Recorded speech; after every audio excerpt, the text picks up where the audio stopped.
Welcome to follow the World Cup races from Östersund, Sweden, when the IBC World Cup continues with the second race here in Östersund. And as you can see here on the stadium area and also from the live stream here, it's snowing. It's snowing quite a lot when the competition is starting in a few moments. Light snow -4 degrees and the wind is 5 meters per second, but otherwise it's the circumstances are in very good shape and the conditions on a track are good. We are getting ready to start the sit skiers World Cup here first. The women and men are getting ready to start their second race here in Östersund, and that will be the fifth race this season, which started in Vuokatti in December with the 3 races, middle distance, short distance and a sprint. And now we have the first long distance race ahead of us of this season. Yesterday, middle distance were won by Oksana Masters and Daniel Knossen. Team USA has a very good and strong effort in yesterday's race when Masters and Kretsch and Knossen and Pike were two best in women and men's race for sit skiers, followed by Birgit Skarnstrand from Norway, third, and Vasil Gravchuk from Ukraine, third in men's race. In women's race, we have 5 competitors starting in today's race. Young Merle-Marie Menje from Germany will be first to go out, followed by Rachel Morris from Great Britain, Gendal Kretsch from USA, Andrea Eska of Germany, and Birgit Skarnstein from Norway. And the favorites, they are Kretsch, Eska, and Skarnstein. When we looked up yesterday's skiing times and the competition, Kretsch was second, 40 seconds faster than Skarnstein, and it was quite tight between Skarnstein and Eskau in yesterday's competition, so I believe it will be a fight between these 3 women when they are skiing today 6 times 2 kilometers. So same track as yesterday, but today it will be skied 6 times in this light snowfall here in Östersund. Men. Patrick Foragasi from Germany is not competing today, so we are having 9 athletes. Brits, Callum Debois, Stephen Thomas, Steve Arnold, followed by Giuseppe Romele from Italy, Kamil Rosiek from Poland, Scott Mina from Great Britain, and then the favorites, Vasil Gravchuk from Ukraine, Martin Fleig from Germany, and yesterday's winner, Daniel Knossen from USA. Knossen will number 1 also today. He is the favorite for today, but you never know what will happen on a track. Men are skiing 2.5 kilometers course, so they have a small extra loop there on their track, and they ski it 6 times, so that means that men are skiing today 15 kilometers. And this is also for them the first long distance race, as it was for women. Knossen being number 1, 3 out of 4 of this season's races, so he is in an excellent shape. Only loss that came was in Vuokatti sprint race, which was won by Colin Cameron from Canada. Canadians are not here in Östersund. They are home in Canada preparing for the home World Championships, and teams we are missing here from Östersund are also all Asian teams, Korea, Japan and China, and Brazilians, Belarus teams are not also here competing, but we have the top athletes from Great Britain, USA, Germany and many other countries here, and Östersund, first time ever World Cup races for para-athletes here, place which is known about its World Cup races in biathlon.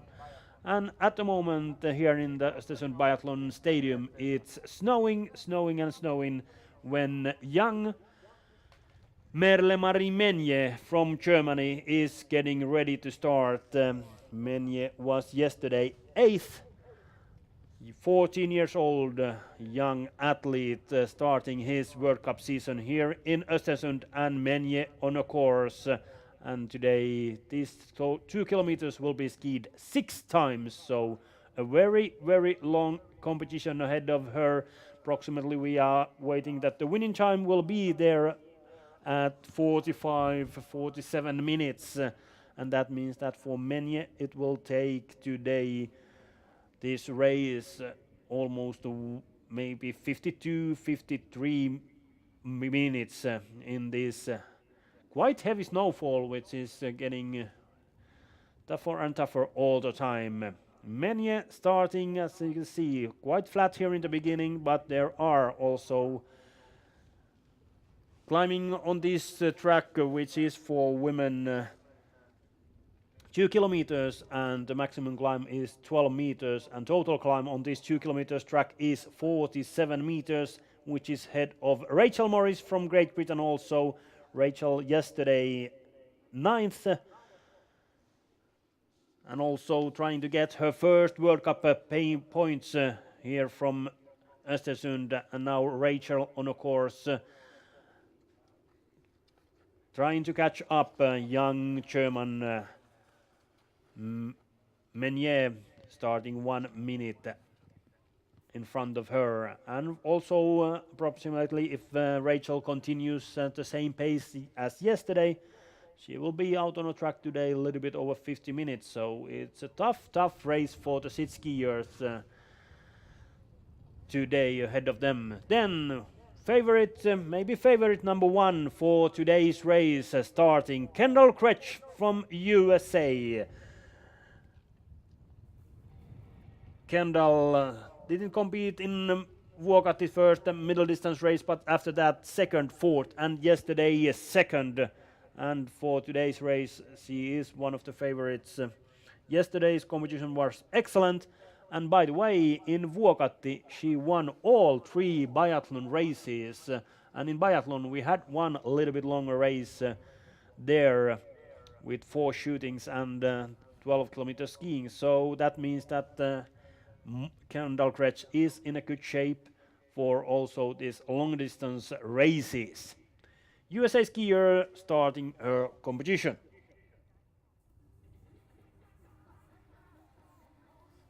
And she is followed by a tough German, Andrea Eskau, 8 times Paralympic champion and 8 times world champion when we calculate together all cycling, biathlon and cross-country races. So here is a very strong skier this season. The victory hasn't still not come to her. She was second in middle distance in Vuokatti, third, and yesterday 4th. So is it going to be Andreas day today? A long distance race here in Östersund, and after her the favorite, third favorite for today's race is getting ready, and that's Birgit Skarstein from Norway.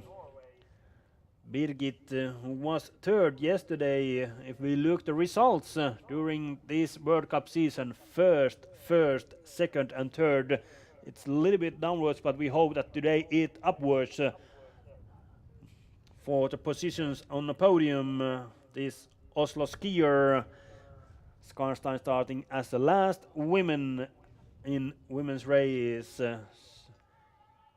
There, Skarstein's out, and of course, when the competition is so long as it is, 12 kilometers, you have to know a little bit what kind of pace you are going out today, because otherwise the last couple of laps can be very tough here in Östersund.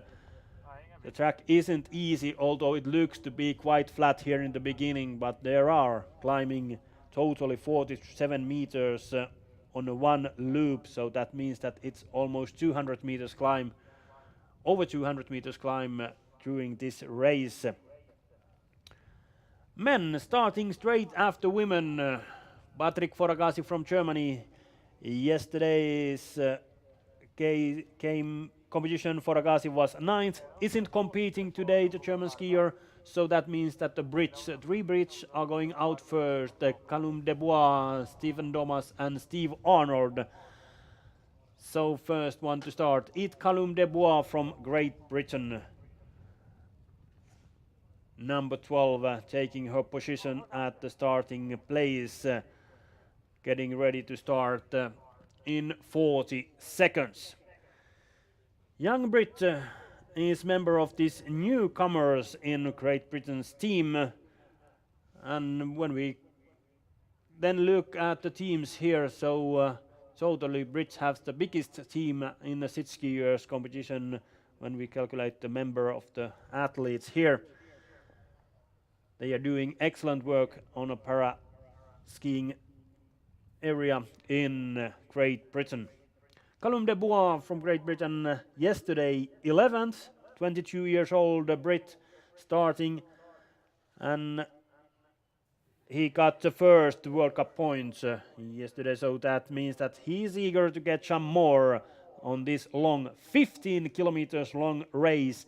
Men are skiing 6 times 2.5 kilometers, and there is a little bit extra when we look at the difference between women's and men's track. So when women have almost 300 meters climbing, the men will have 300 and almost 50 meters climbing throughout the race today. So it's tough race, and you have to take it easy in the beginning. Next to start, Stephen Thomas from Great Britain.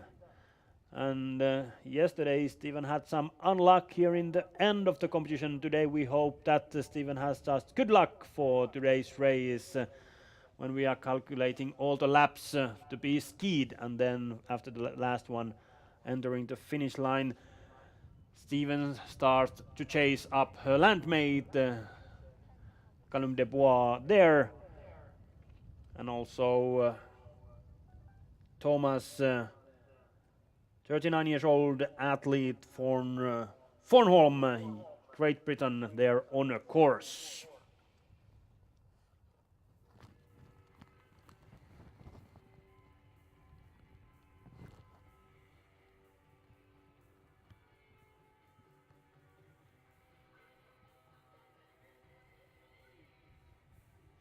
Women been out on a course now for 7 minutes for first athletes, and it's a few minutes, and then we have them here on the stadium first time when we have here the third Brit, Steve Arnold, getting ready to start. The man who loves football and follows it very accurately. And today in the transportation we just looked at how fast can you make a call in Premier League, and it was 8 seconds. Today the long competition will be much more longer than that when Arnold starting his race from Titford, Great Britain, comes this 39 years old athlete starting his 15 kilometers long distance competition. And after Brits we have then Italian stallion Giuseppe Romele getting ready, and we have here Merle-Marie Menje from Germany approaching the first intermediate place together with Kendall Kretsch already past her here on the stadium area. So Kendall Kretsch is in a very good pace, same time as we have Giuseppe Romele from Italy starting yesterday's competition when we had middle distance race 6 kilometers for men. Romele was 7th. It was tight with Rosiek, Mina and Romele, and also Furuberg there in the middle of the pack. And now it's a new day, a new long distance race for Romele, and maybe top 5 places in today's race are possible for this Italian. Kendall Kretsch, Merle-Marie Menje, Rachel Morris and Andrea Eskau approaching the 2 kilometers intermediate place when men are getting started. Then we can see Italian going out, and at the same time German Eskau approaching 2 kilometers, where we have here Kendall Kretsch, now first women at 2 kilometers. She has used a little bit over 7 minutes at the moment. 7:27.4 is her time at 2 kilometers. Kamil Rosiek from Poland, 5th yesterday. Wielczewska, Poland, comes this 34 years old athlete. Many times among top 10. Yesterday the top 5 place. And if it's a good day for Rosiek, it means that today it's possible to be in top 5 also today. But will be seen. Meni-Mari Merle goes on a second place, 2 minutes behind Kendall Kretsch at 2 kilometers, where we have now also Andrea Eskau and Rachel Morris approaching that place.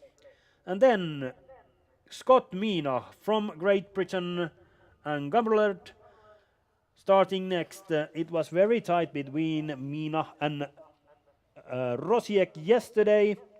And also in the same fight was Giuseppe Romele. So interesting to see this fight between Rosiek, Mina, Romele today in that group number 2, we might say so, when we have the 3 favorites starting after Mina.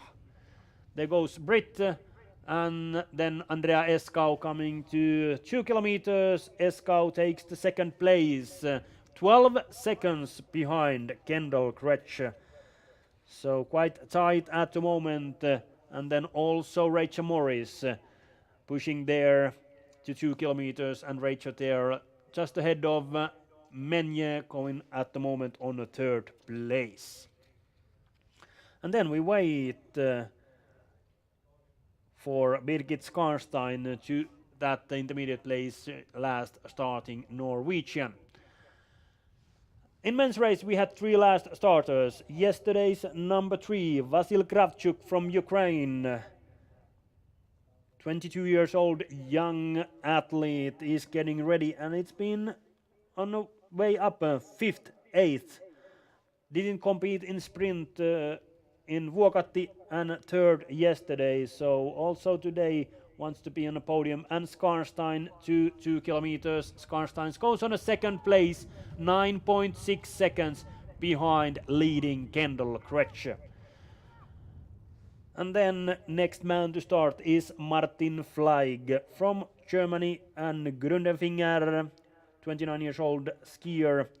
Very stable places during this season, 3 times 4th. And today he wants to be on the podium, and he has good possibility to that.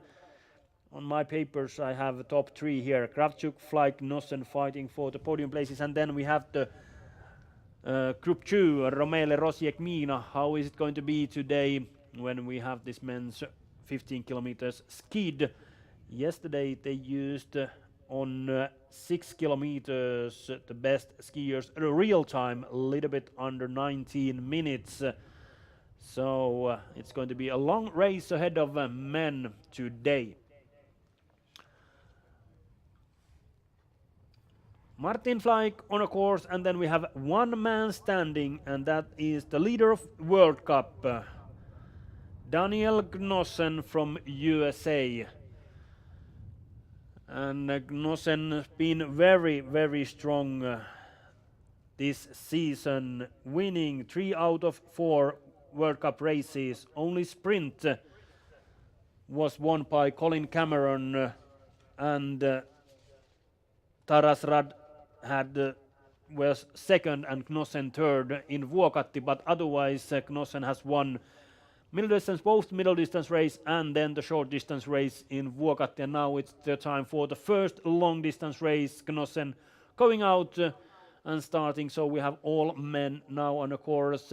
Debois, Thomas been out there for 8 minutes, and now at the same time that Gnossen going out, we have Callum Debois approaching stadium area and coming to 2.5 kilometers first time. Men, as I said, skiing 6 times 2.5 kilometers, so a long race ahead of him. Standing at 2 kilometers in the women's race, Kendall Kretsch leading, Skarstein from Norway 2nd place, 10 seconds behind, then Eskau 12 and Moritz Menje on places 4 and 5.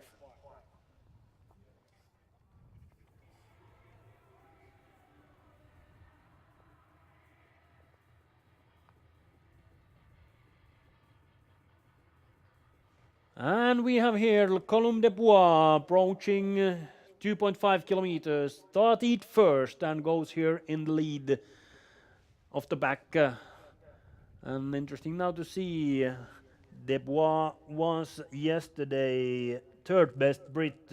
Mina was sixth, then Arnold 10th and Debois 11th.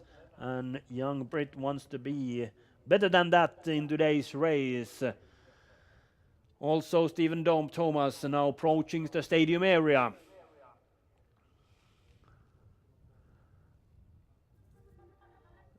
And Steve Arnold. So the three Brits starting first and now approaching here. And also Kendall Kretsch already coming to 4 kilometers soon. Kretsch who is leading at 2 kilometers. But first Debois from Great Britain.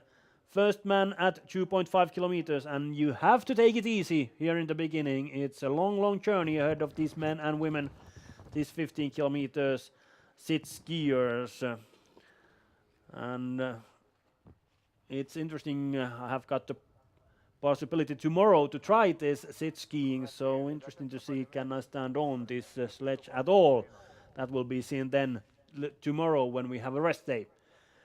Debois takes the lead, 10:07 is the time, and then Arnold and Thomas here approaching, also turning here at the stadium area, and then Kendall Kretsch together with the British gentlemen at the stadium area, turning already to 4 kilometers. 1/3 of this race is behind her soon, so 4 more laps for Kendall Kretsch, and for these men 5 laps more before entering the finish line and finish straight here. First, Stephen Thomas coming to 2.5 kilometers, and it's quite tight with Debois at the moment. Thomas goes on a second place, 4 seconds behind Debois, and then Arnold after him. And Arnold being faster than the others, Arnold takes the lead, 44 seconds ahead of Debois. And Kendall Kretsch, of course, taking the lead at 4 kilometers in women's race. 14:41 is her calculated time. She has been out on a course at the moment for soon 16 minutes. In women's race, next one to approach this 4 kilometers intermediate place is Andrea Escau. Germany is here on the stadium area. In front of her we have Giuseppe Romele from Italy and Kamil Rosiek from Poland, approaching 2.5 kilometers intermediate place. Rosiek, who was yesterday 7th on middle distance race, then the real time that he used on 6 kilometers was 23 minutes, so double that, 50 minutes will be the competition time, and you know that when these turns are quite tight, you have to slide your sledge and stay on it to get to the maximum speed, so you don't have to accelerate again and again. You have to keep steady good pace throughout the race. First, Giuseppe Romele, now to 2.5 kilometers, and followed by Kamil Rosiek. Steve Arnold currently leader with the 9:23, but Romele beating that by 8 seconds, and then Rosiek taking the lead from the Italian by 10.7 seconds. And then interesting to see what is difference between Kretsch, Escau and Skarstein. First, Kretsch, Escau on a second place, 26 seconds behind Kendall Kretsch, and also Birgit Skarstein here at the stadium, turning towards the 4 kilometers intermediate place, and also Merle-Marie Menje and Rachel Morris soon at the 4 kilometers. In men's race, Rosiek leading. Scott Mina and Vasil Kravchuk are men next to approach this intermediate place at 2.5 kilometers, where we have now Birgit Skarstein from Norway coming, and Birgit is coming to 4 kilometers. Women are skiing 2 kilometers loop. Kretsch leading, and it looks to be so that it's quite tight between Skarstein and Eskau. Now on the second place, Skarstein takes the second place, 17 seconds behind Kendall Kretsch. Kretsch, Skarstein, Eskau, and then we have Marie Menje from Germany next to come there, here to 4 kilometers, and also Rachel Morris is here on the stadium area, and soon at 4 kilometers. Menje passing it with the time 19:05. She has totally been on a course soon 21 minutes, and that 19:05 is her percentage time of her competition time. Then Kravchuk, yesterday's third. And now we're getting interested to see what will be situation. Also Fleig and Knossen are at the stadium area. First Kravchuk to 2.5 kilometers, taking the lead from Scott Minach by 34 seconds. Minach leading Rosiek by 5 seconds, and Romele there. So as I assumed, Minach, Rosiek, Romele, these three fighting for the places 4, 5 and 6. And then we have the top three on Knossen, Fleig and Kravchuk. And now Kravchuk leading with the time 8:24.7, and Martin Fleig approaching that place, and it looks to be so that Fleig has been a little bit faster on this first 2.5 kilometers, but we can also already see here in the stadium and also on the live feed that Knossen is quite close to Fleig. 4.7 seconds is difference between Martin Fleig and Vasil Kravchuk. Fleig leading, and then Daniel Knossen. And Knossen, he takes the lead by 18.6 seconds ahead of Martin Fleig. So when we have all men past the first intermediate place at 2.5 kilometers, it's so that Daniel Knossen from USA leading. 8:01.4 is the intermediate time, by 18 seconds ahead of Martin Fleig. And here first, standing on women 4 kilometers, Kretsch leading by 17.5 seconds ahead of Birgit Skarstein. Eskau 9 seconds behind Skarstein, and then Morris and Menje places 4 and 5. And men's situation at 2.5 kilometers is so that Knossen leading, Fleig second, Kravchuk third, 23 seconds behind Knossen. And then next three on Minach, Rosiek, Romele. The difference from Minach to Romele is only 16 seconds, and Arnold is 8 seconds behind Romele.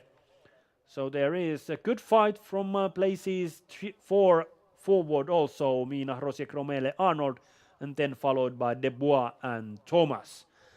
So that is a situation when men has been skiing for 2.5 kilometers and women 4 kilometers.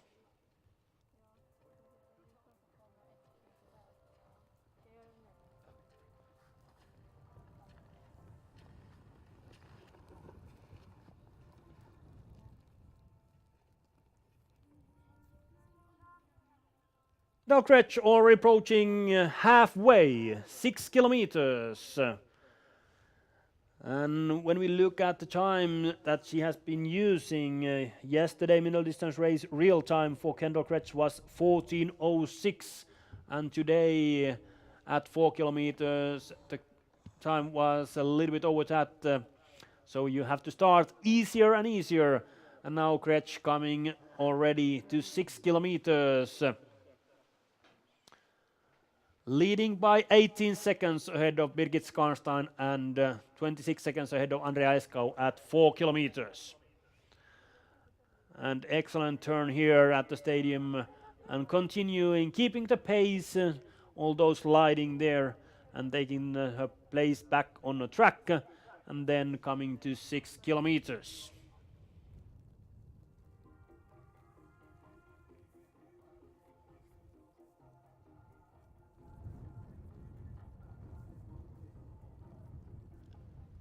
Kretsch was second behind Oksana Masters yesterday in middle distance race. Masters not competing today, still resting her elbow after the surgery. And competing then the shorter races. Kretsch now at 6 kilometers, 21:51 is her time. Totally, she has been out on a course for 23 minutes so far. So it means that the winning time will be there. Approximately 42, 43 minutes today if she continues with the same pace. Callum Dubois from Great Britain approaching 5 kilometers intermediate place, and also Steve Arnold and Stephen Thomas Bridge. Three Brits are approaching here the stadium area. Dubois first man out and still keeping the pace so that he is first here coming to the intermediate place.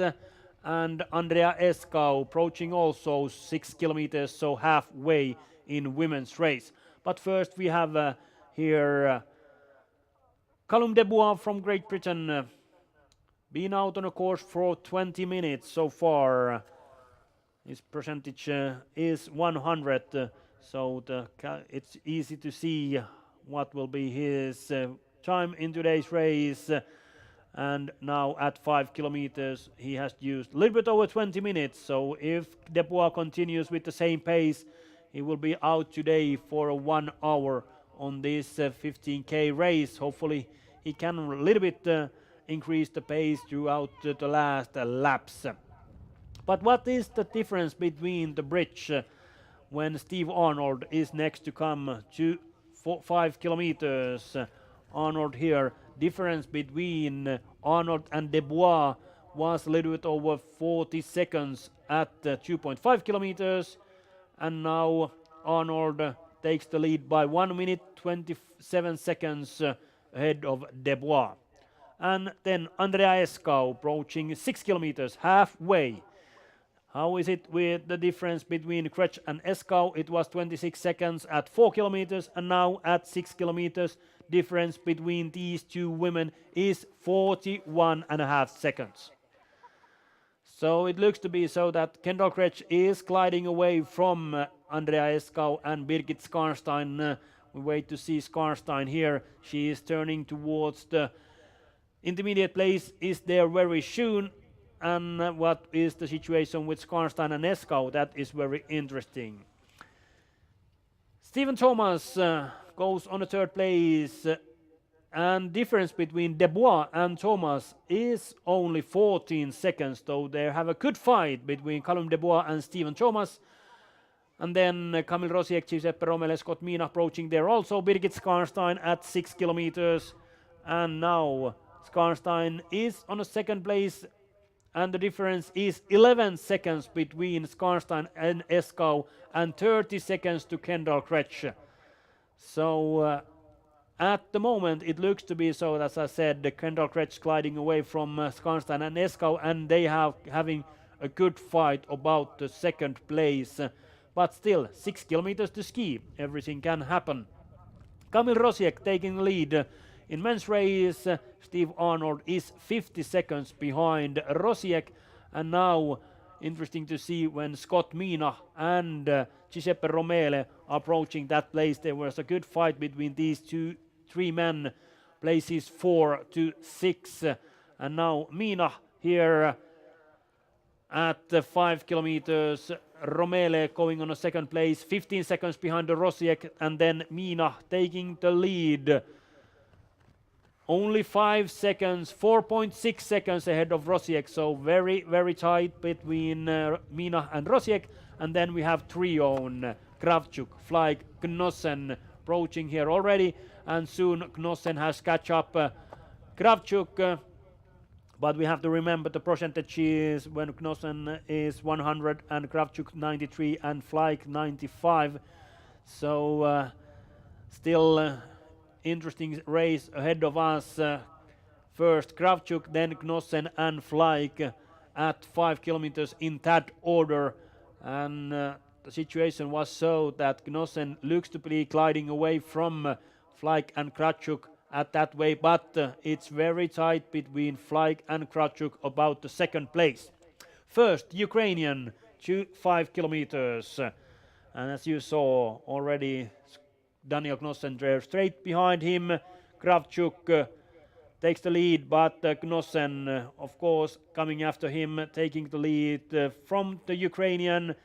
16:07 is the leading time, and Kravchuk 39 seconds behind USA skier, and then Martin Fleig. And now Martin Fleig goes on a second place, 20 seconds behind Knossen, so only 1.42 seconds more than after 2 kilometers. So it looks very good for the German skier, and if Fleig continues that way, it can be possible still to catch up Knossen, but it looks very good for Knossen.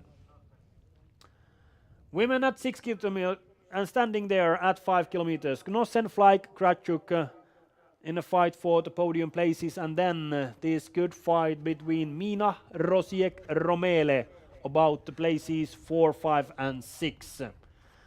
And then we have Meni-Marie Merle passing 6 kilometers, and also Rachel Morris from Great Britain here at the halfway on the stadium area. And soon Rachel at 6 kilometers, being out on a course now for half an hour. So that means that this long race will take a little bit over 1 hour for her. And we could everybody go and try this. It's not so easy. It's very, very tough, and these women and men are showing how it is to be done here in Östersund. And although it looks quite flat here at the stadium area, the track is demanding almost 50 meters climb on each lap. And already we have here Kendall Kretsch at 8 kilometers. Here first Rachel Morris coming to 6 kilometers, and time for her will be, when she passes it, 27:44, 1 minute ahead of young German Meri-Marie Menje. And then Kendall Kretsch at 8 kilometers. Soon has now been out on a course for half an hour. 6 kilometers is so that Kretsch leading Skarnstein by half a minute, and now she already at 8 kilometers. Kretsch lapping here, and 2 more rounds to go. 29:13.8 is the time to beat. And then it takes a small while before we have Birgit Skarnstein and Andrea Eskau here at the stadium area. And soon men are coming also to 7.5 kilometers. Knossen is leading, and interesting to see now what will happen on this second third of the race when they come then to the 10 kilometers. That tells us quite a lot about the race then later on.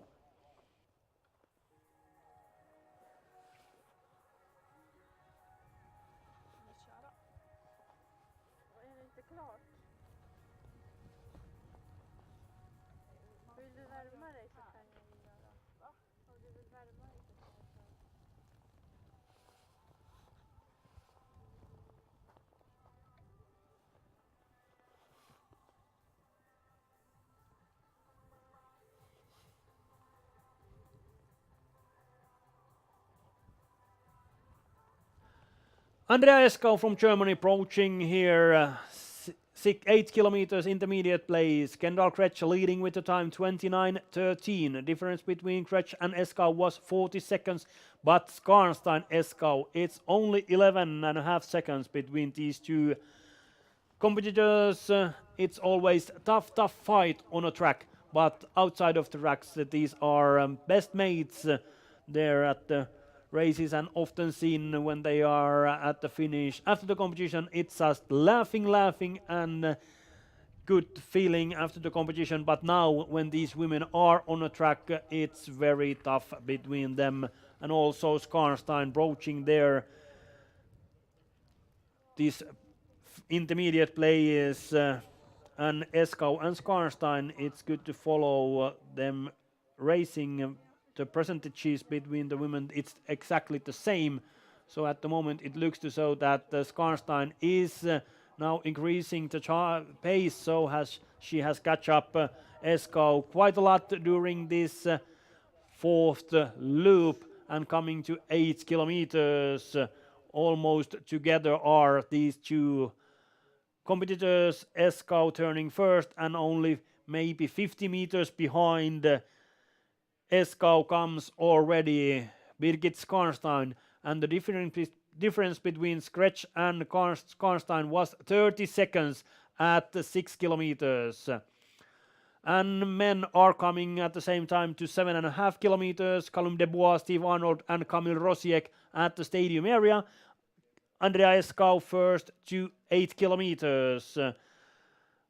And the gap between Kretsch and Eskau is getting bigger and bigger. Now it's already 1 minute 24 seconds, and then comes Skarnstein and takes her place there between these women, so goes on a second place. But the difference to Kendall Kretsch is now 40 seconds, exactly 39.9 seconds. So it looks to be so that Kendall Kretsch is just gliding away, and now during this fourth lap, Skarnstein is leaving Eskau more and more behind her. So it looks to be Kretsch, Skarnstein, Eskau at the moment, the order in women's race. Men, then in a halfway pace, Callum Debois leading at the moment, 34.6, and Steve Arnold, who is with a good fight there on a 7th place. Arnold now takes the lead, of course, but then we wait to see Rosiek after him. Rosiek, who is on a fight for the 4th place. Difference between him and Mina was only 5 seconds at 5 kilometers, and Rosiek takes the lead, 27.05. And Mina is here at the stadium together with Stephen Thomas. Two Brits here side by side, turning to the intermediate place, to the halfway. Very tight here, but still they managed to do it well, both Brits. Mina knows the situation, that Rosiek is there in front of him, and the fight for the 4th place is on. Knossen here at the stadium also together with Giuseppe Romele. And then we have Kravchuk and Fleig approaching also the halfway place in this race. Mina and Rosiek, what is the situation? What is the difference between these two men? And it's very tight. Mina goes on a 2nd place, 3 seconds behind Rosiek. So it was other way round at 5 kilometers. Now Rosiek leading, but we have then the top 3 on Knossen, Fleig and Kravchuk still to come there to the 7.5 kilometers. First Knossen, of course, taking the lead, followed by Stephen Thomas and Giuseppe Romele here. Romele goes on the 4th place at the moment, and stays there. The difference is quite big to Steve Arnold, and also Scott Mina already 20 seconds ahead of him. And then Fleig and Kravchuk, and then we have all men at 7.5 kilometers. And it looks to be so that the difference is just getting bigger and bigger all the way. Fleig goes now on the 2nd place, 18.2 seconds behind. So it was 20.6 at 5 kilometers. So it looks still good for German. Kravchuk 50 seconds behind Knossen. So at the moment it looks to be so that Knossen and Fleig fighting for podium place number 1 in today's race, followed by Kravchuk, and then Rosiek, Mina in a fight for the 4th place. Difference between the men is only 3 seconds. Romele 6th, and then Arnold, Debois and Thomas places 7 to 9. Kendall Kretsch already here at the stadium, approaching 10 kilometers, so she's going out on a final lap. and Merle-Marie Menje coming to 8 kilometers. 8 kilometers where Kretsch is leading by 40 seconds ahead of Birgit Skarnstein, and then there is a 40 seconds difference between Skarnstein and Eskau. And now Kendall Kretsch already turning here at the stadium to the last loop, and then Rachel Morris and Merle-Marie Menje approaching 8 kilometers, so they still have 2 loops to ski in this tough race, long distance race, the marathon race for the SIT skiers. Kendall Kretsch been out on a course now 39 minutes, and calculated time at the 10 kilometers is 36:40. And of course taking the lead, and then we wait for a small while before we have Skarnstein and Eskau here at the stadium and at 10 kilometers. And men are now on their 4th loop also, and then approaching soon 10 kilometers intermediate place. And then there the question is, can Martin Fleig catch up Daniel Knossen on this second half of the race, and what will be fight between Rosiek and Mina, how it will go on this second half. Rosiek now 3 seconds ahead of Mina on a 4th place. Merle-Marie Menje at 8 kilometers, and Rachel Morris turning here at the stadium also to 8 kilometers intermediate race. Menje 38:51, and she's been out on a course now for 42 minutes, and 4 kilometers still to ski, so a little bit over 1 hour it will take from her. And then Rachel Morris pushing also here strongly ahead in this wind and snowfall, coming to 8 kilometers, and then we're waiting for men to arrive to 10k. Morris soon at 8, and also to 10 Birgit Skarnstein and Eskau, and Skarnstein already left Eskau behind her, starting 1 minute later than Eskau. So here you can see the difference between Skarnstein and Eskau is 1 minute and a couple of seconds at the moment. But what is the difference from Kendall Kretsch to Birgit Skarnstein when they are going out to the last 2 kilometer loop? And here you can also see how these sledges has improved during the years. They are very light and very stable, and the athletes are just keeping the balance on the sledges so that they can be as fast as possible. Here Birgit Skarnstein, and straight after her Andrea Eskau, 2 very strong competitors, now coming to 10 kilometers and 1 more round to ski. 1 more 2 kilometers loop for them to go, and time is ticking, so that Kendall Kretsch leading time is 36:40.8. Difference between Kretsch and Skarnstein was at 8 kilometers 40 seconds, and it's a little bit more than that at 10 kilometers. It's almost 1 minute at the moment, difference between the USA and the Norwegian skier. Skarnstein Eskau to 10 kilometers. And as you can see from Skarnstein's face here at the stadium, when you can see her passing it, it's not anymore so easy. Wind is blowing, snow is falling, and you have been skiing for 10 kilometers and 2 to ski still. Skarnstein takes the second place, of course, 51 seconds behind Kendall Kretsch. And then 1 minute later, 1:53 is the difference between Kretsch and Eskau. So that's the order in women's race. Men approaching also 10 kilometers, but they have 2 loops to go and 5 kilometers more to ski. Kamil Rosiek will be first here and at the stadium area, women at 10 kilometers, as I said, Kretsch, Skarnstein, Eskau, and the differences between the women is quite big already. And then Rosiek, Arnold, Debois, Knossen approaching 10 kilometers in men's race.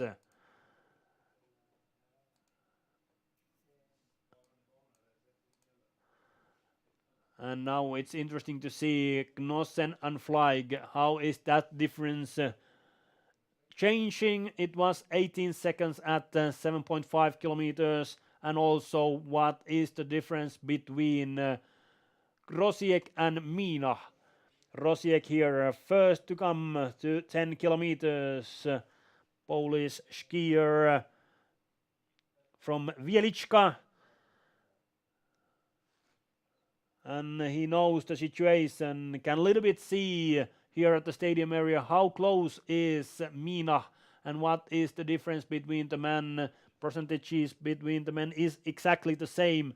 So here at the stadium you can a little bit see that when they are meeting each other at the cap is quite same as it was earlier. Knossen will be next here at 10 kilometers. Rosiek takes the lead, of course, 36:17.7. But Daniel Knossen already here coming next to 10 kilometers. And it looks to be so that although Knossen starting as a last man, he will be first to finish today. And soon we are going to have the first to finish also. Kendall Kretsch approaching finish in women's race. Knossen taking the lead by 3 minutes 33 seconds ahead of Kamil Rosiek. And Martin Fleig here at the stadium turning and Brits Arnold there. Steve Arnold passing there 6:14 behind Knossen. And then number 17, Scott Mina approaching there. And now it's interesting to see situation between the gap between Rosiek and Mina. And it looks to be that the Rosiek has increased the pace. It's 13 seconds between Rosiek and Mina at the moment. And Fleig and Kravchuk coming. But we have Kendall Kretsch approaching finish. Women sit skiers long distance race. And she is the winner today. Difference between Kretsch and Skarnstein was so big when they went out on the last loop that congratulations to Kendall Kretsch winning this first long distance race this season 2018-2019. Winning time for Kendall Kretsch is 43:37. And the real time was 46 minutes today she used on this 12 kilometers. Martin Fleig goes on a second place at the same time in men's race at 10 kilometers, where we have now Vasil Kravchuk approaching. Difference between Knossen and Fleig is 23.5 seconds when they have 5 kilometers to ski. So now Knossen has increased his pace, and the difference is bigger that it was at 7.5 kilometers. Kravchuk 1:19 behind Knossen, taking a third place, and Romele goes on a sixth place, and he is 24 seconds behind Mina. And then we have here Stephen Thomas, and then we have all men past this intermediate place.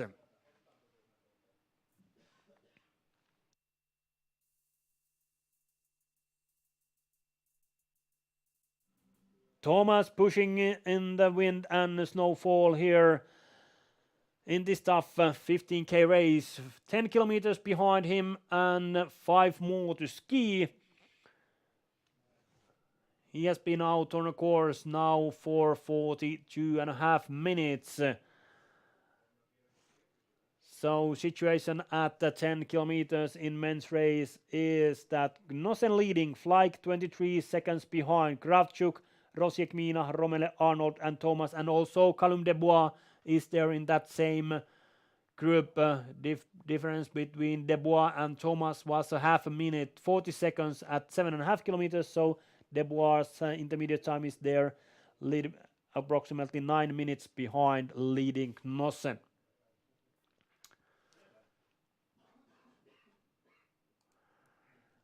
Women are on their last loop, men skiing the second last. Soon we're waiting them then to 12.5 kilometers. And then we're waiting for Menje and Morris to 10 kilometers. And then, of course, Skarnstein and Eskau to finish today's long distance race. Here, Meremali Menje, young German, approaching 10 kilometers. So one more loop for her to ski. And behind her comes Birgit Skarnstein from Norway, World Cup leader with 340 points. And today she is getting 80 points more with the second place. Kendall Kretsch taking 100 points. So getting closer. Kretsch had 210 points after the first 4 competitions. Kretsch didn't compete the first race in Vuokatti, which was the middle distance race, but after that Kretsch has been second, fourth and second, and today Kretsch will be number 1, just ahead of Birgit Skarnstein, the World Cup leader from Norway. Skarnstein have now the last 100 meters to ski. This tough 12 kilometers race is soon behind her. And tomorrow's rest day is good to have before we continue here in Östersund with the biathlon races. Skarnstein's been out in a real time, 48 minutes here, and the calculated time for her will be today at the finish 44 and 40.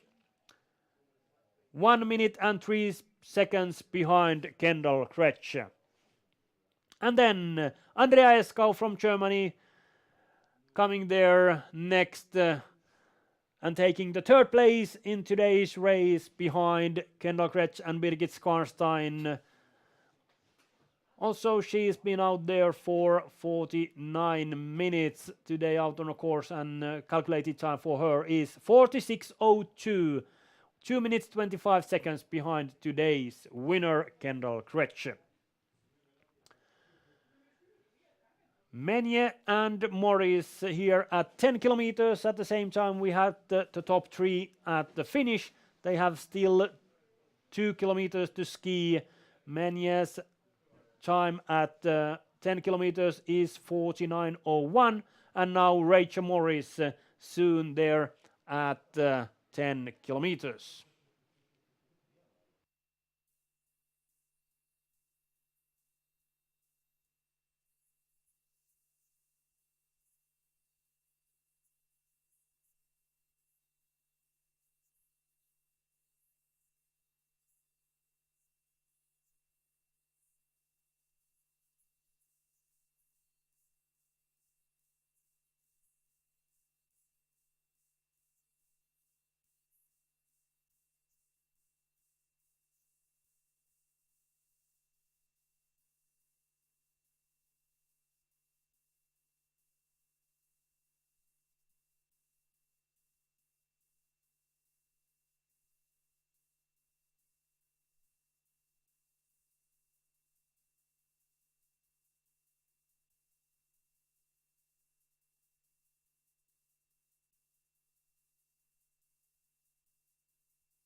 Men approaching 12.5 kilometers, and Daniel Knossen, and straight after him there behind is Kamil Rosiek.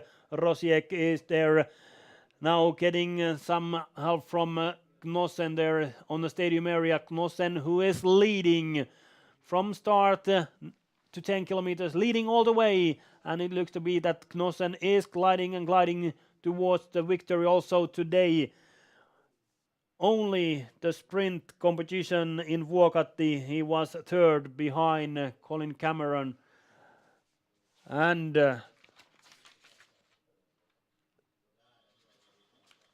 in that race. Taras Rad was second, and now Knossen and there behind him Kamil Rosiek. Rosiek, who is in a fight with Scott Mina about the fourth place, and if Rosiek continues to be there behind Knossen, it looks very good for him for the fourth place in today's race.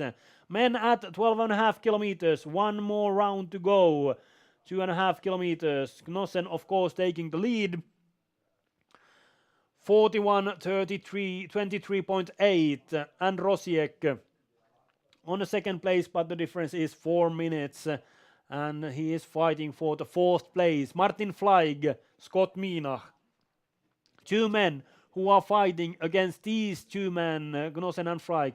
Fleig fighting against Knossen, and Mina fighting against Rosiek in today's race, and now Mina could take some effort also. They're trying to catch up and staying on there behind Martin Fleig and getting some help with that draw. Martin Fleig knows that the sit cap was 23 seconds when they were here last time at 10 kilometers and the last 2.5 kilometers starting. Who has the most strength left throughout the last 2.5 kilometers? That will be seen in the next 7-8 minutes. And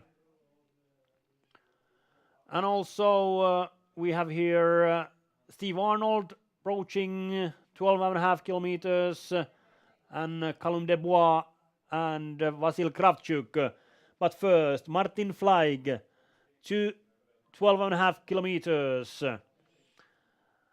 And the difference between Knossen and Fleig, it's 20 seconds, a little bit over 20 seconds. It was 23.5 at 10 kilometers, and now it's 21.6 seconds difference between Knossen and Fleig. And then Rosiek Mina, and difference between them is 41 seconds. So it looks to be so that Rosiek is going to take the fourth place just ahead of Scott Mina. Then next one here is Steve Arnold passing 12.5 kilometers. Arnold 49.24, currently on the fifth place. And then Vasil Kravchuk. Kravchuk, who is quite stable there on the third place, turning here at the stadium towards the intermediate place together with Callum Debois. First Debois and then Kravchuk. And then also Giuseppe Romele from Italy. Romele quite stable there on the sixth place, but if he has strength here, difference between Mina and Romele was only 24 seconds, so that can be catch up during the last kilometers. If he has strength left, Kravchuk takes the third place behind Knossen and Fleig, 1:40 behind, leading Knossen. Again, 20 seconds more the difference from Knossen to Kravchuk. So they are keeping the same pace all the time, and the differences between the athletes are quite stable at the moment. Then Romele, and can he catch up with Mina? At the moment it looks to be so that Mina keeps his fifth place, and difference to Romele is at the moment when he's passing this intermediate place 19 seconds. So it's a little bit smaller than it was 2.5 kilometers ago. 19 seconds is difference between Scott Mina and Giuseppe Romele. So there is a small possibility for Romele to catch up Mina. Knossen, Fleig, Kravchuk, Rosiek, Mina, Romele, top 6, followed then by Steve Arnold, Stephen Thomas and Callum Debois in that order. And men are now out on the last loop, last 2.5 kilometers to ski, and so are also on the last loop Rachel Morris and Merle Marie Menye in women's race. Stephen Thomas here to 12.5 kilometers, and his last loop starting. So tough 2.5 kilometers ahead of him. Also, it's been snowing all the time during this day, and it's continued to snow whole day. Interesting to see, is it going to affect on the standing skiers and visually impaired race today? I believe not, although there is a little bit new snow on the track, and that can be a little bit demanding for visually impaired. But we'll see. Competition for visually impaired and standing skiers for women will start today at 11:30 local time, and for men 12:30. Stephen Thomas at 12.5 kilometers, 53:43 is his intermediate time, being out on a course at that same time. So it will be 1 hour and 8 minutes total time for him today out on a course. Next one we are waiting here are in women's race. Meri-Mari Menje and Rachel Morris, they've been out on a course for 1 hour. So it's been a tough race, and if I'm seeing right, Menje approaching the finish there, coming from the bridge towards the stadium area.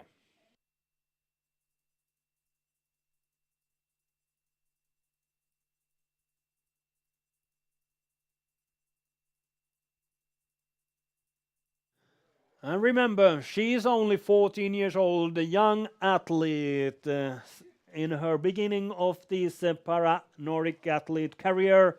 And if she continues like this in one day, she can be one of those who are on the podium. Kendall Kretsch, Birgit Skarnstein, Andrea Eskau are the three best today.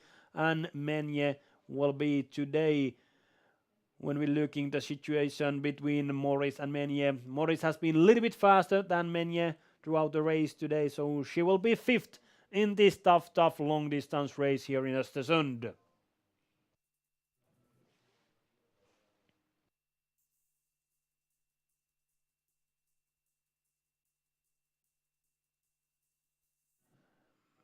Menje been out on a course totally today 1 hour and 2 minutes, and when we calculate there then her final time, that will be a little bit 1 hour, but a tough race. 12 kilometers for this German skier is now behind. Congratulations, good race for Meri-Mari Menje from Germany. 58:23 is her final time, and the real time was 1 hour 2 minutes and 50 seconds. And then Daniel Knossen from USA approaching finish together with Rachel Morris from Great Britain.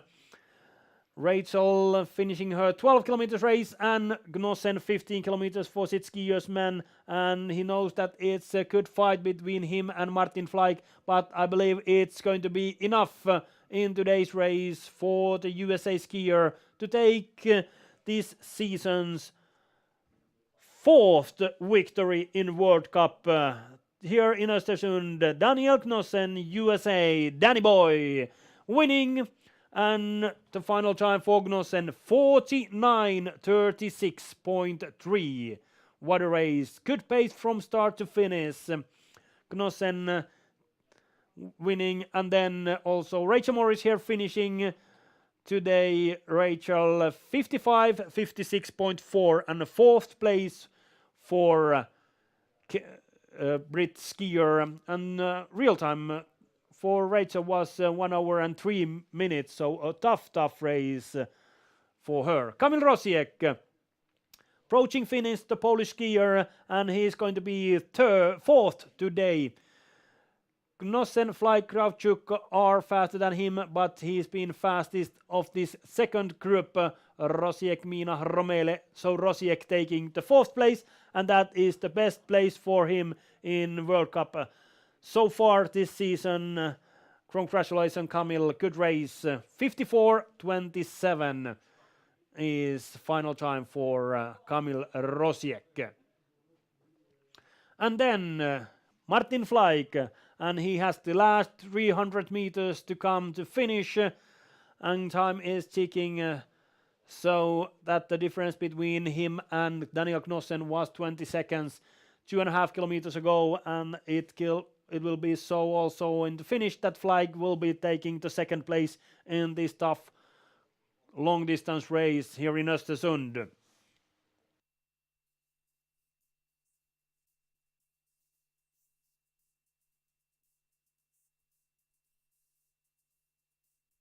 And after Flag, Scott Mina approaching also, and we know that it's a good fight between Mina and Romele about the 5th place. So Mina should push up so much as he can here in the last meters. First Martin Flag from German taking the second place behind Daniel Knossen in today's race. Knossen winning by half a minute. This German, it was a good fight between Daniel Knossen and Martin Fleig. 50, 10.6, 34.3 seconds behind Knossen. Martin Fleig takes the second place in today's World Cup race here in Östersund. And then Scott Mina, he is tired, but it's been a long and tough race, and he knows, as I said, Giuseppe Romele approaching here, also soon finish. And it's been tight. Romele is catching up Mina on these last kilometers, but is it the difference so much that Mina stays on 5th place behind Rosiek?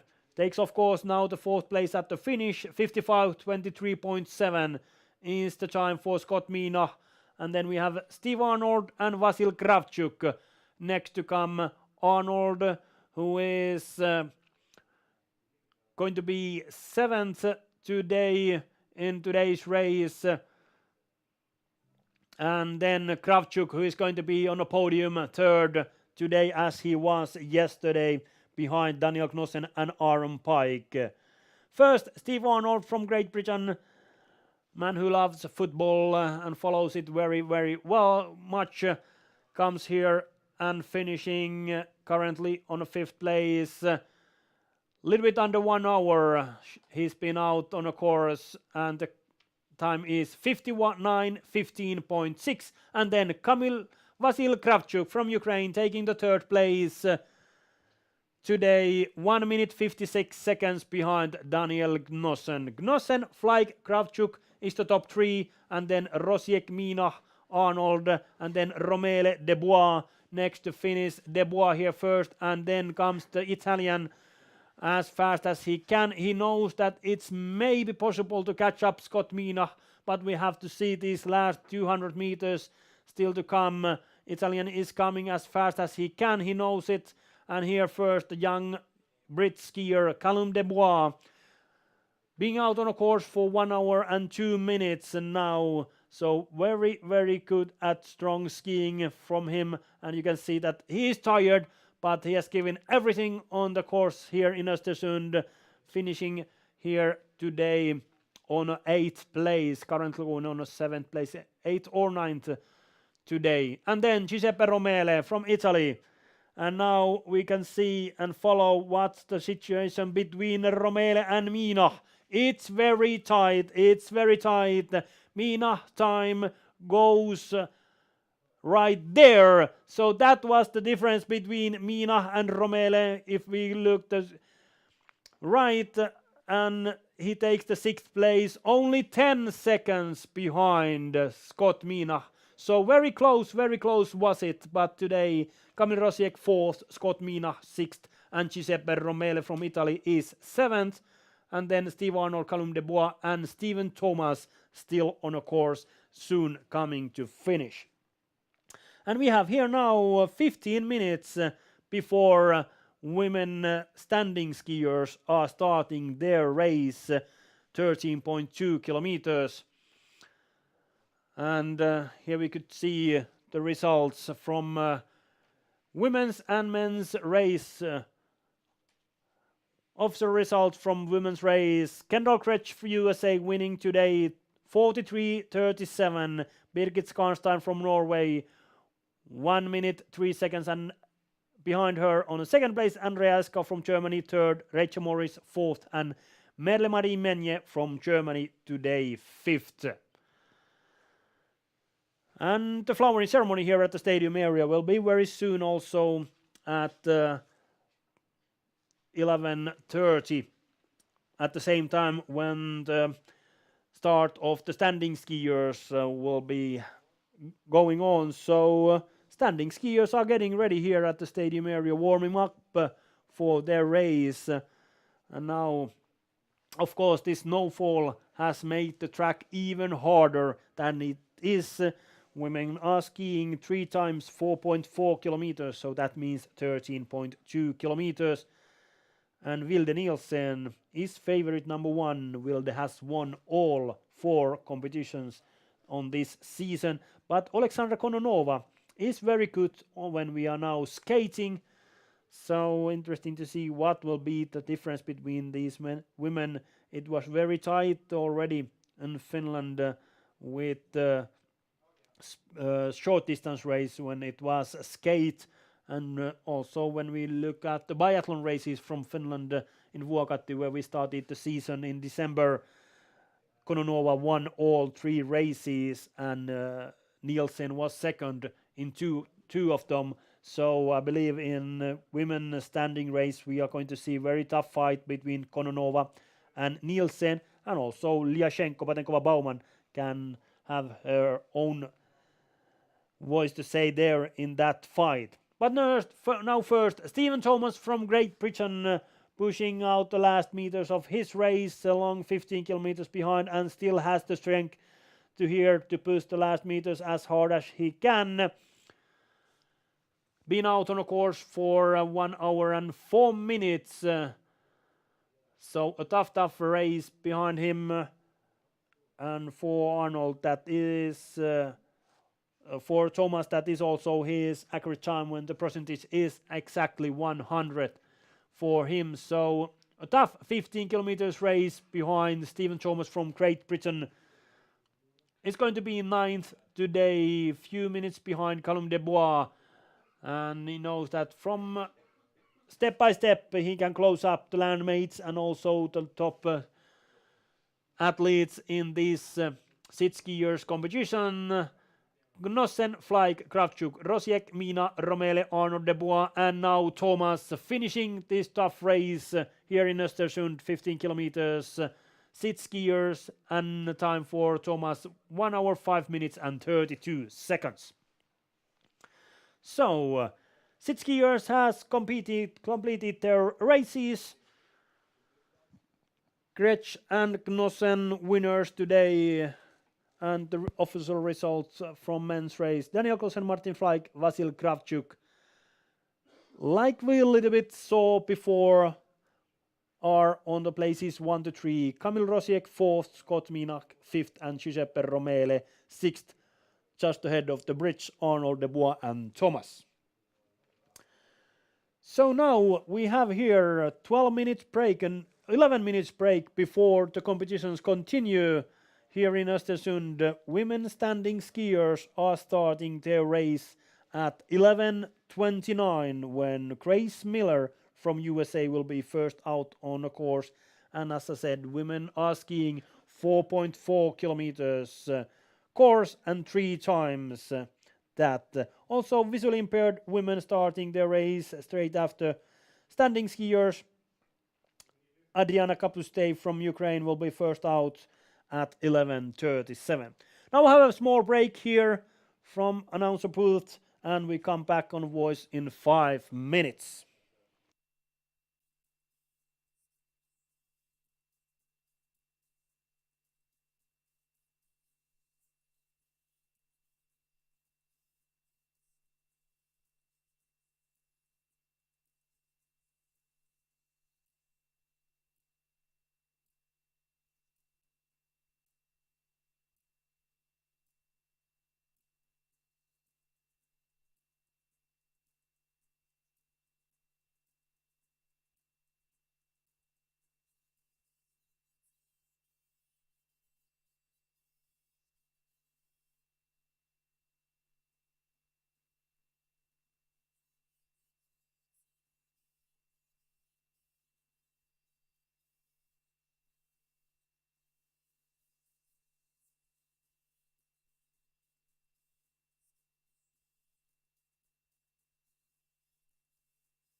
And now we are getting ready for the next competition here in Östersund when the Nordic Skiing World Cup continues with the standing skiers women and visually impaired women race. And we are also going to have the flowering ceremony for the sit skiers here, maybe at the same time or after the women are started. Women are starting in a few minutes, and it takes 10 minutes. Then we have all women on a course, and then we should have the flowering ceremony for sit skiers. Flower ceremony will start at 11:40 for sit skiers. So in 13 minutes we'll having the flowering ceremony.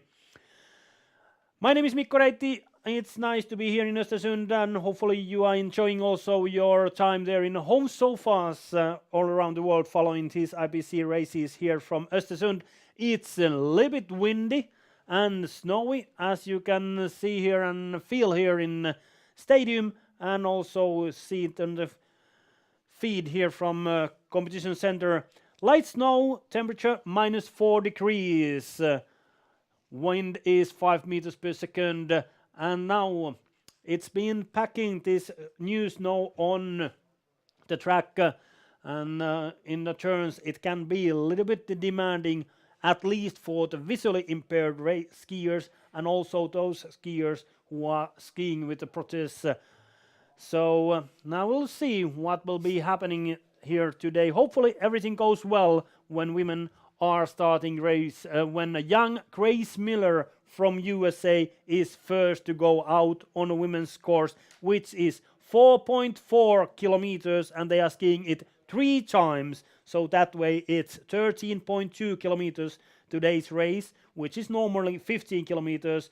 But here in Östersund, because of the last week's weather, the snow conditions are not like they were planned to be. The course is today for women 13.2 kilometers, and later today in the afternoon for men 17.6 kilometers.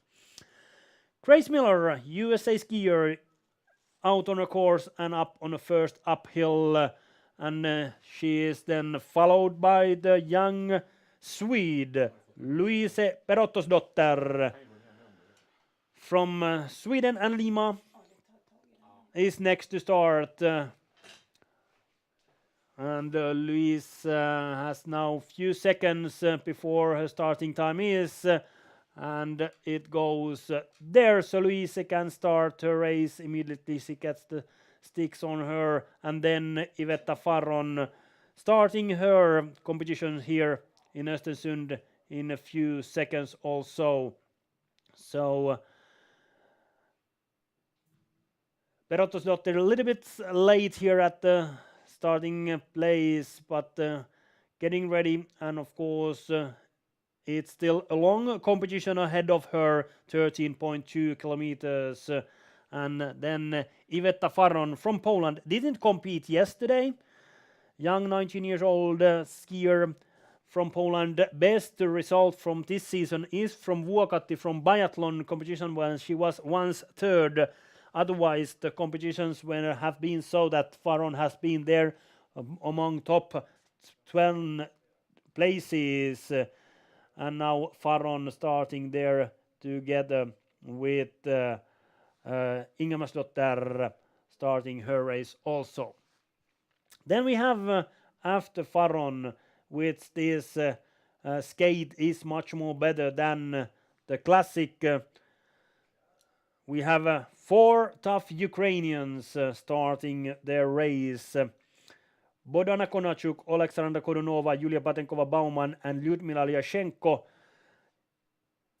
Youngest of them is Konachuk, 20 years old, yesterday's 5th from Lutsk, starting as 4th woman.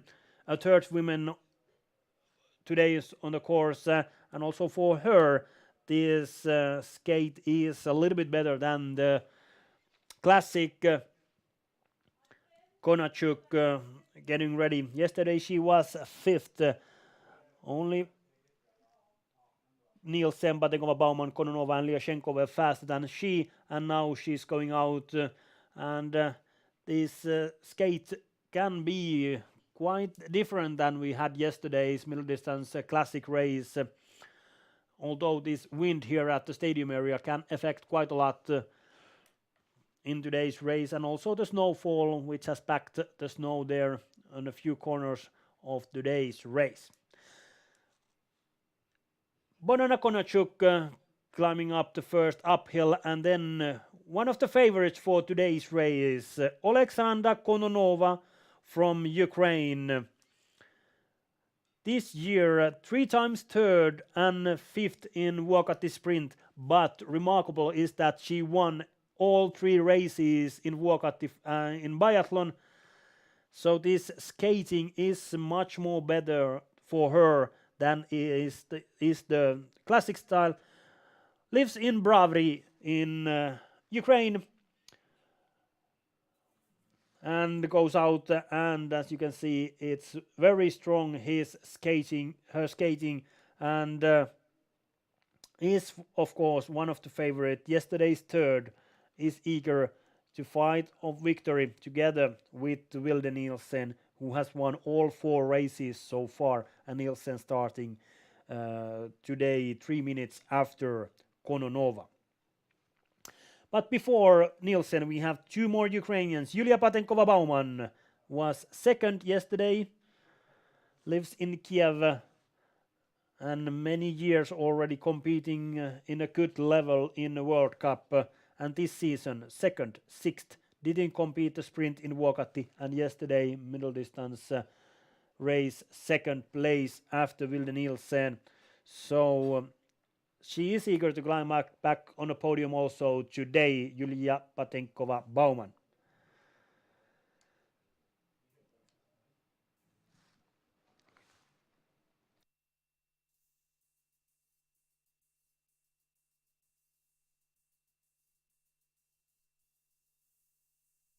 Patenkova-Bauman climbing the first uphill, and information for the sit skiers. The flowering ceremony will be straight after the women visually impaired are started here, so at 11:40. In 6 minutes we are going to have your flowering ceremony here at the stadium area. And now at the starting place, Lyudmila Lyashenko from Ukraine. Lyashenko was 4th yesterday, half a minute behind Kononova. And today it's the new day, windy and snowy day here in Östersund, when women are starting their long distance race, 13.2 kilometers. Demanding track, which have quite many sharp turns.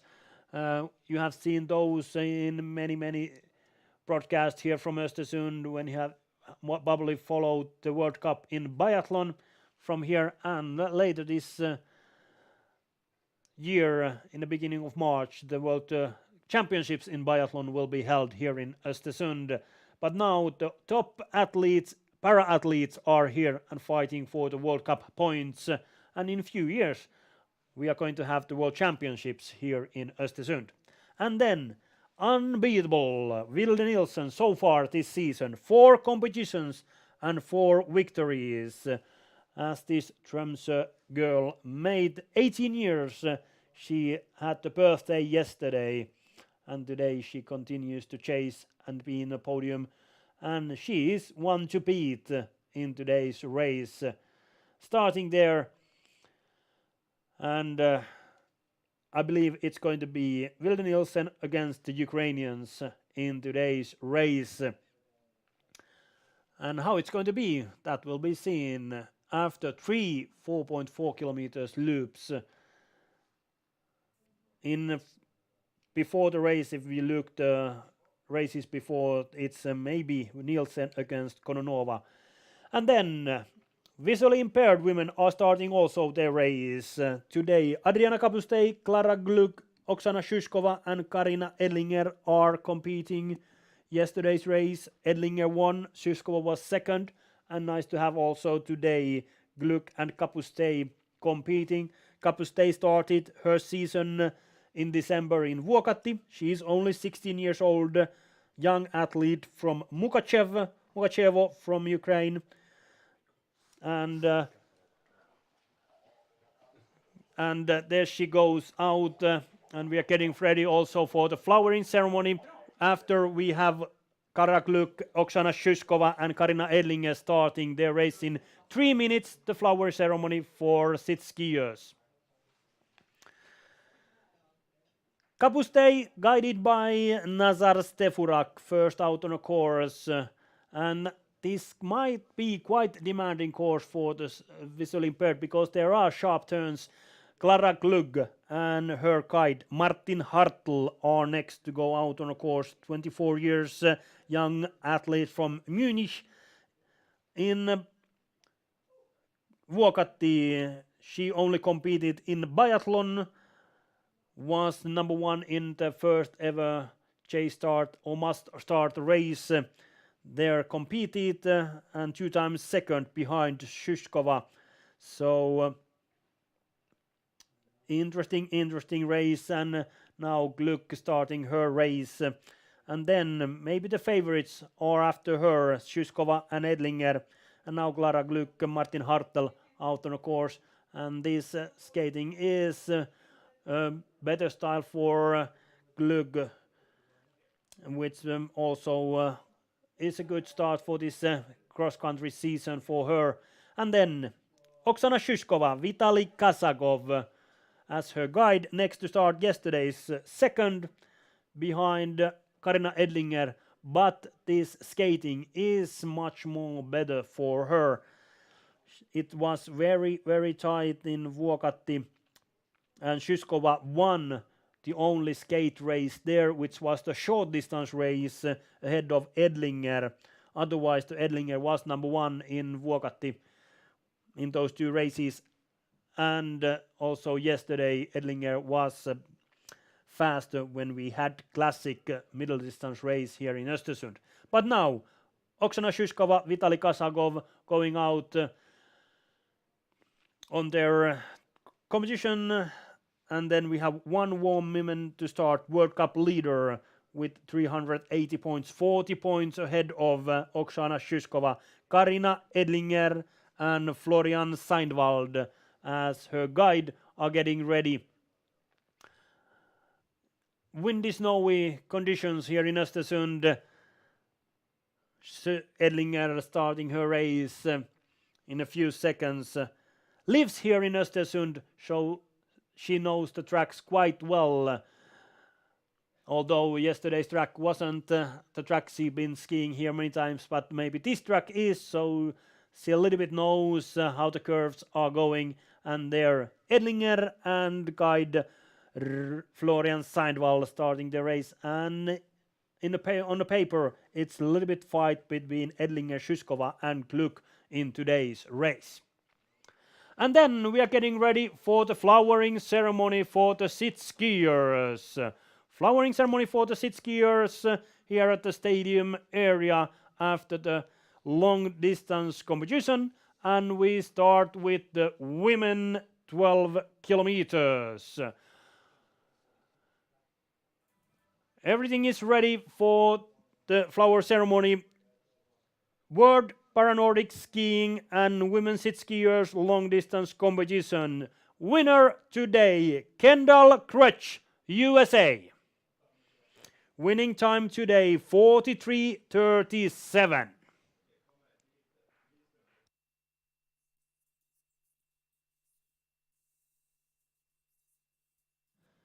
Second today, Birgit Skarnstein, Norway. Norge 44:40. 1 minute 8 seconds behind today's winner.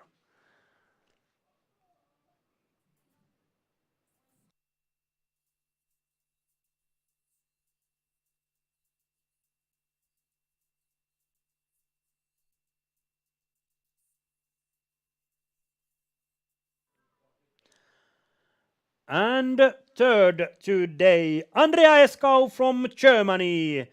46:02.5. Difference between the Crutch and Eskau, 2 minutes 36.5 seconds. Top 3 today here, Kendall Crutch, Birgit Skarnstein, Andrea Eskau.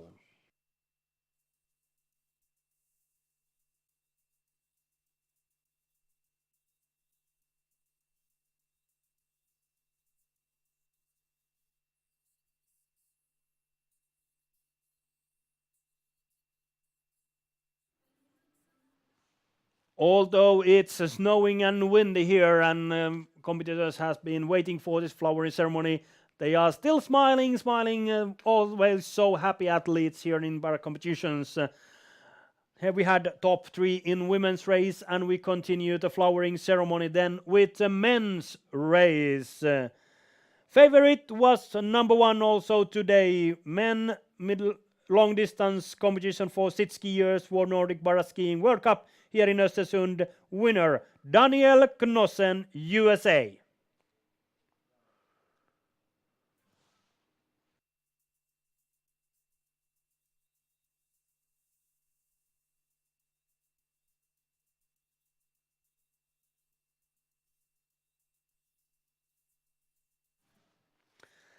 Second today, Martin Fleig, Germany. Difference between Knossen and Fleig today, 36.2 seconds.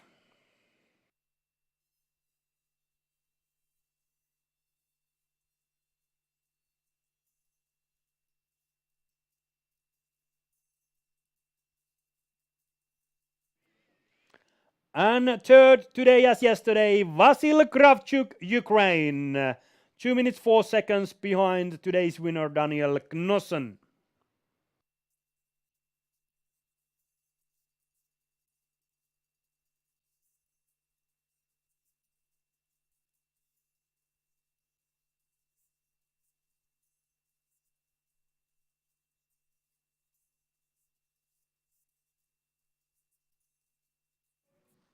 Here we have the top 3 of men's race sit skiers. 15 kilometers here in Östersund today. Daniel Knossen, Martin Fleig and Vasil Kravchuk.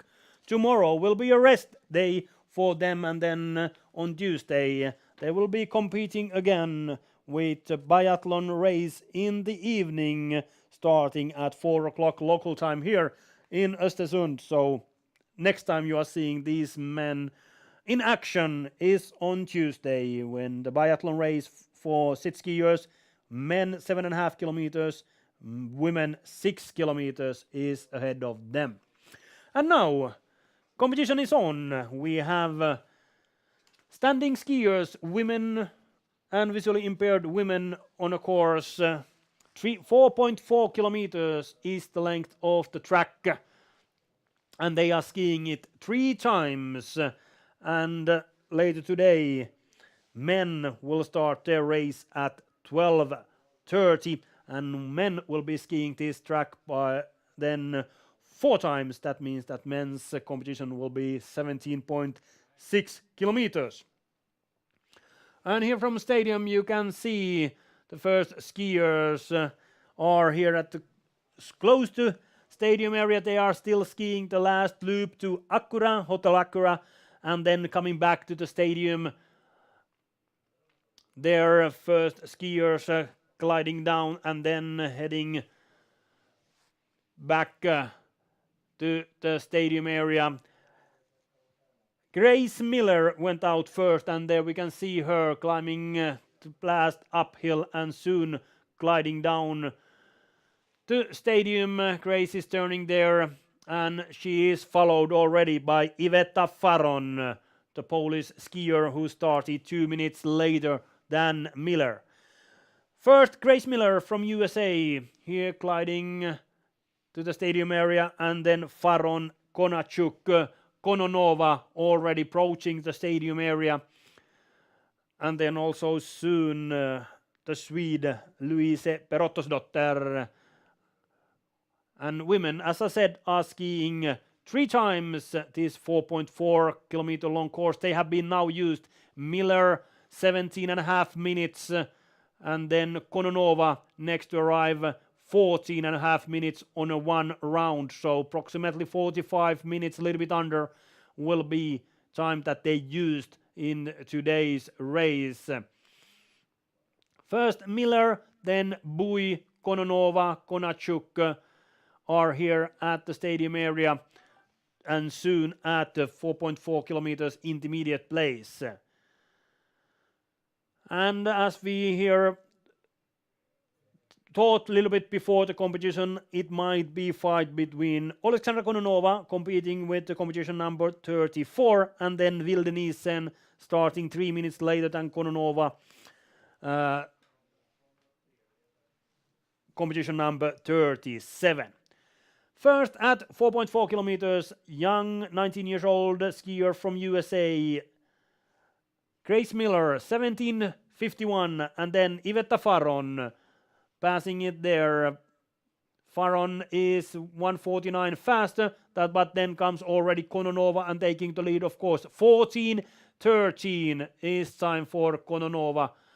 And then 3 minutes later started Nielsen, so that is the interesting thing what we are following. Konachuk taking the second place, 1 minute 5 seconds behind Kononova. So at the moment, Kononova, Konachuk, Faron, Miller, 4 skiers here at 4.4 kilometers. Julia Batenkova-Baumann next approach this intermediate place here at the stadium area. Batenkova-Baumann started 1 minute later. Her percentages is a little bit lower than Kononova's. So at the moment it looks to be so that Kononova is leading and the gap to Batenkova-Baumann is approximately a little bit under half a minute here at 4.4 kilometers, but exactly we know it when she's turning here and skis a little bit further to the intermediate place.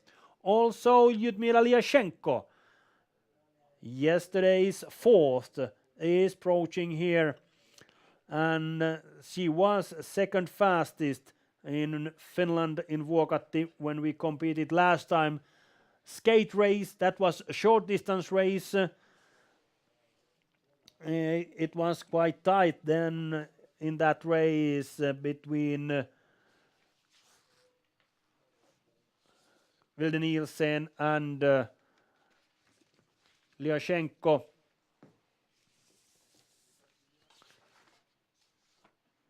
And those are now due to not come yet here to intermediate place. Difference between Nielsen and Lyashenko in Finland was only 1 second, but the competition was only 2.5 kilometers. And now today we are skiing 13.2 kilometers. Kononova leading, but Lyashenko, I was counting the difference from Lyashenko is 13 seconds and Batenkova-Baumann 27 seconds. And then Vilde Nielsen and Louise Perottosdotter here at the stadium. And Nielsen started 3 minutes after Kononova. And the percentages are so that Kononova 97 and Nielsen 96. So it's going to be quite tight now at 4.4 kilometers when Vilde Nielsen is approaching that intermediate place together with Louise Perottosdotter from Sweden.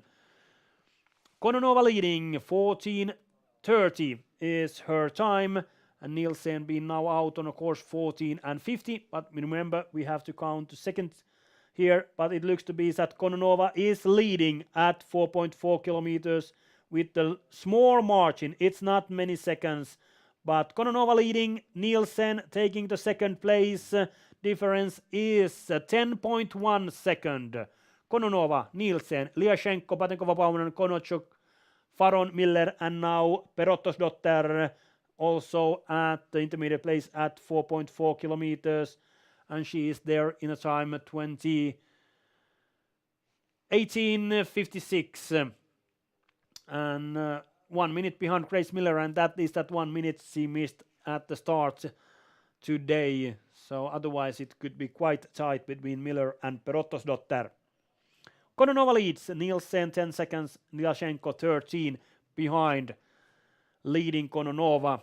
And then next we are waiting for visually impaired here at the stadium area, Kapuste, Gluck, Szyskova, Edlinger. And most interesting is there what's the difference between Szyskova and Edlinger, yesterday's number 2 and number 1. And they are now also here turning on the last curves towards the Sports Hotel Acura here beside the stadium area. and soon they are here at the stadium. Standing skiers, women already on the second loop, and now visually impaired women soon here, first time at the stadium at 4.4 kilometers.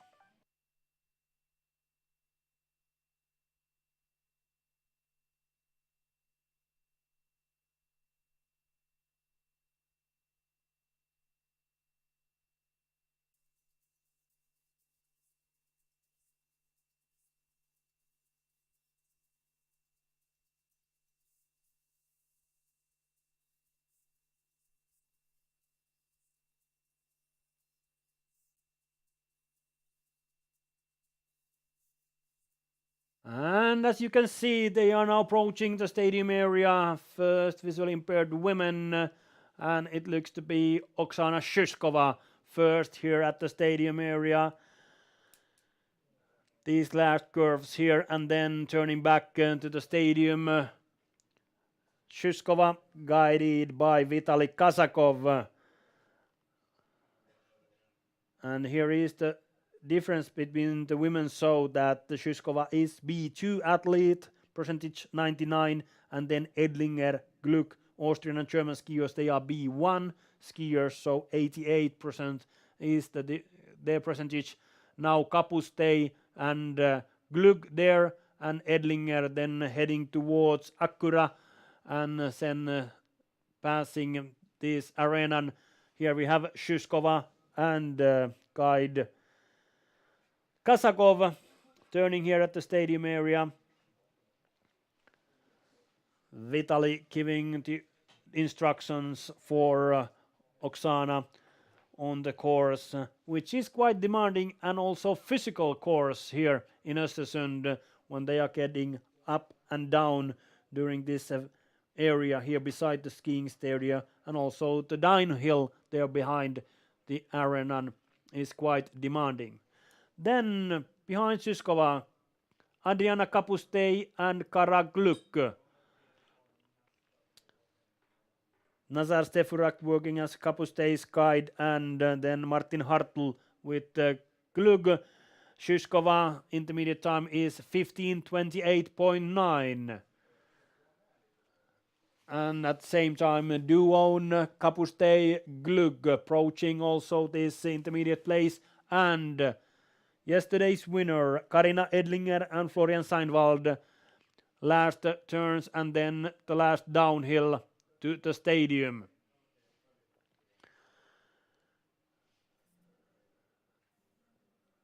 Kapustei Gluck together here, Kapustei and Gluck trying to find a way to pass young Ukrainian skier. Only 16 years is Andrina Kapustei old, and here they are together. Gluck takes the lead at the moment by 9 seconds ahead of Shuskova. So very, very tight is it. And now Gluck passing there Kapustei, and then we have here Karina Edlinger and Florian Seinwald turning towards the intermediate place.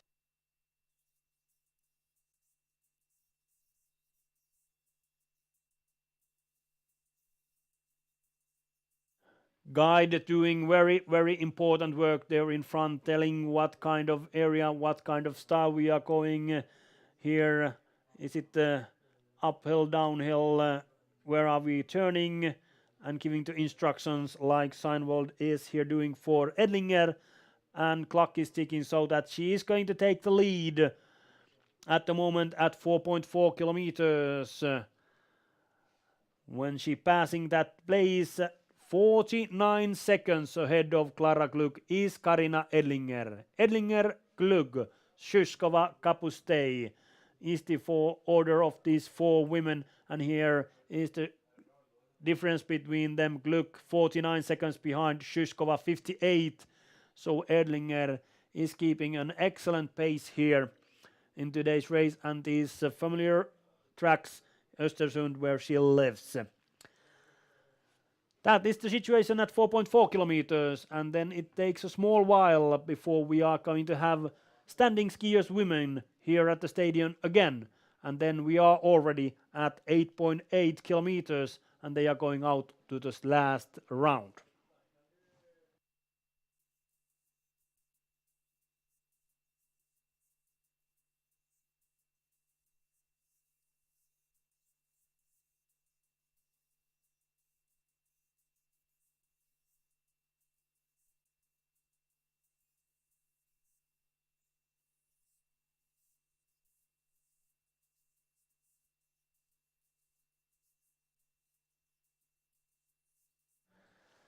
At the moment, it's quite easy here at the stadium area. Men are getting ready, warming up for their race. It will start in half an hour. 32 minutes to the start of Terry Aarons from Great Britain starting men's standing race, and visually impaired Thomas Oxdal from Norway. 42 minutes to the start of that race, and women's race is on. Conditions have been the same throughout the race. Weather here in Östersund, it's snowing. It's been snowing from early morning hours, and at the moment it looks to be that it has gathered maybe 1-2 centimeters new snow here at the stadium area. It's not so windy as it was a few days ago. It was stormy here in Östersund. There were a couple of trees falling down here at the area, and it was like a military area when all branches and so on flying here, and everything flying in that wind, which was quite heavy on Friday. But now during this weekend the weather has been excellent, and the competitions here excellent. First time ever para athletes are competing in Östersund, and next year the World Cup season will end here with finals, and then year from that forward we are going to have the World Championships here in Östersund. So now we're getting some information from athletes, coaches, and also the organizing committee is getting information how to improve these areas suitable for the para athletes. We have been seen here in Östersund many times top athletes in skiing and in biathlon. And of course, you all know that the Biathlon World Championships will be held here in the beginning of March in Östersund. And this week they are competing in Germany for the World Cup, but in few weeks, 3 weeks, and then the World Championships will begin here in Östersund. Now World Cup is here for para athletes. I can see Alexandra Kononova already approaching Akkura, and the final turn there, and heading then towards the stadium area. She will be first here at 8.8 kilometers, and it's quite tight competition. Kononova, Vilde Nielsen, interesting to see how it's going to be. Nielsen, who has won all 4 competitions this season. Yesterday's middle distance here in Östersund, and middle distance sprint and short distance race in Vuokatti in December. And this is the first long distance race for women also, as it was the first long distance race for men and sit skiers and women earlier today. Kononova gliding there the last curves, and soon here at the stadium. Their last uphill, and then gliding downhill to the stadium area, coming to 8.8 kilometers, and then going out to the last round. Also Bogdana Konachuk now soon here, and then Iveta Faron, Julia Patenkova-Bauman, Limlia Shenko, Vilde Nielsen, soon approaching the area of Akkura Hotel, Sport Hotel here beside the stadium area. Stadium where we have now Alexandra Kononova from Ukraine. And this skate is her much more better than the classic. She won all 3 biathlon races in Vuokatti, and that tells that she is in a good skating shape. And now turning here, being out on a course for real time Kononova for 29 minutes, and as you can see here from the screen, our live feed, that is her calculated time. Percentage for Kononova is 97, and she is coming to 8.8 kilometers and giving us the time to be beaten.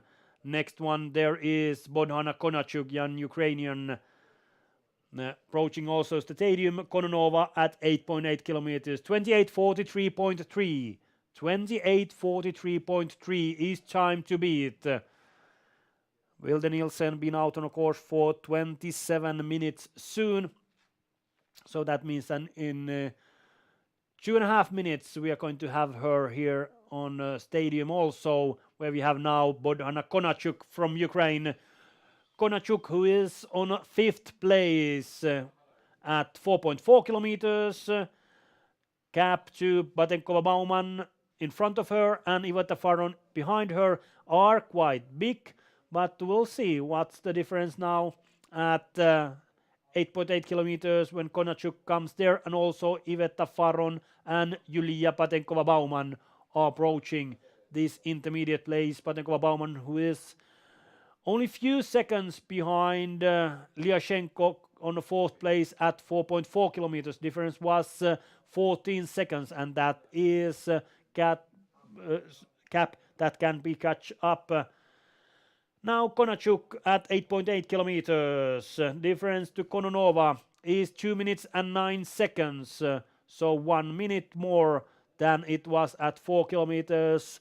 So they are keeping the same pace throughout the race at the moment. Iveta Faron from Poland, 19 years old, young athlete.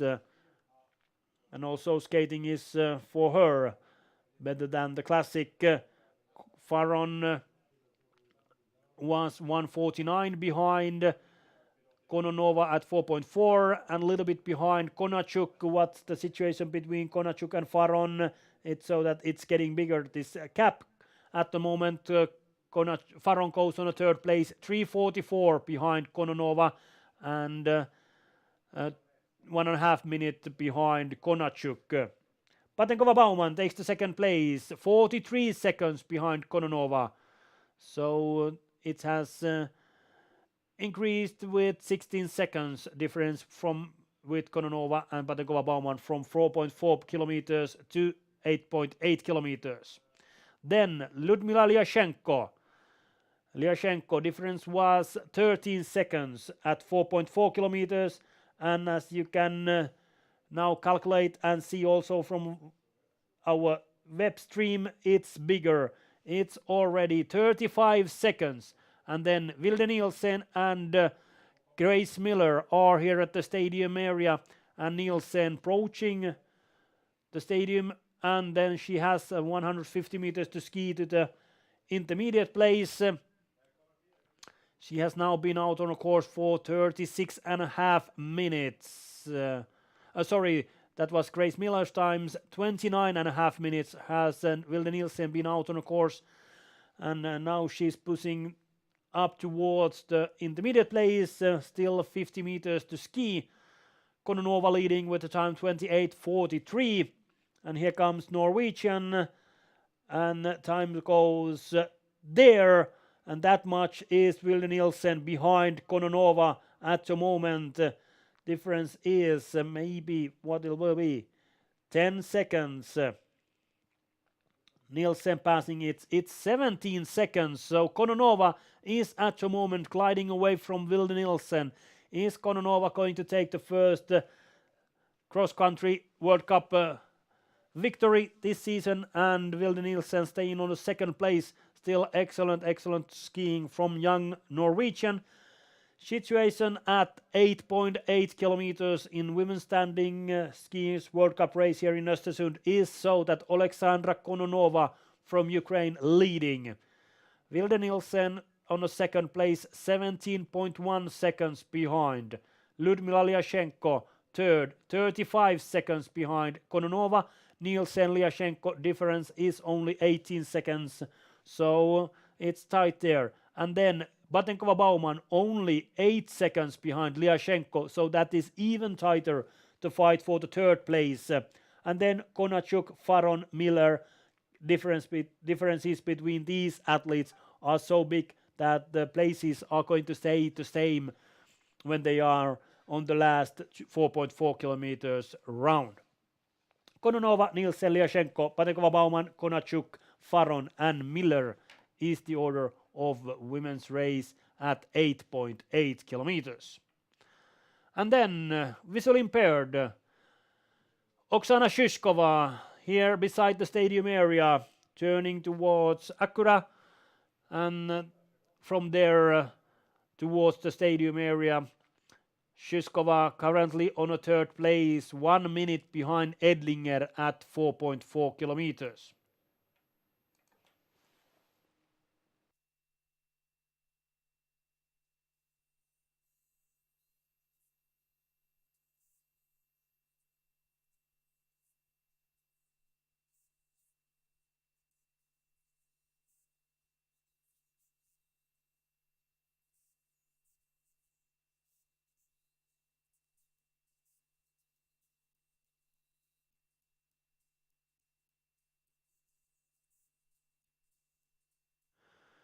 Shyshkova approaching stadium area. There's is gliding and then turning soon here to the stadium.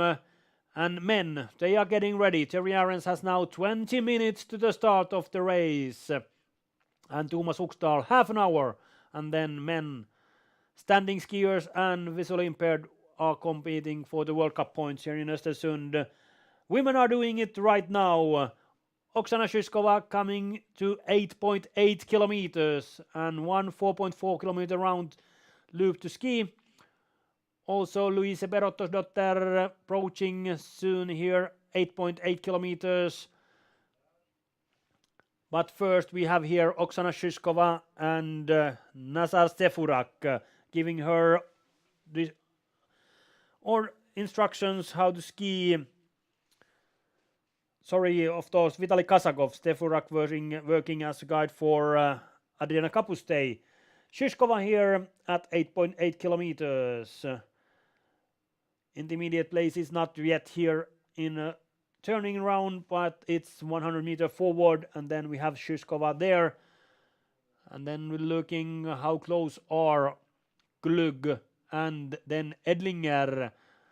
Edlinger started 1 minute later, but remarkable is that the percentages are for Shyshkova 99 and for Glug and Edlinger 88. Karina Glug there and her guide Martin Hartl closing the stadium area in those turns towards Akkura, and Shyshkova here at 8.8 kilometers. 30:56.2 is intermediate time for her at 8.8 kilometers.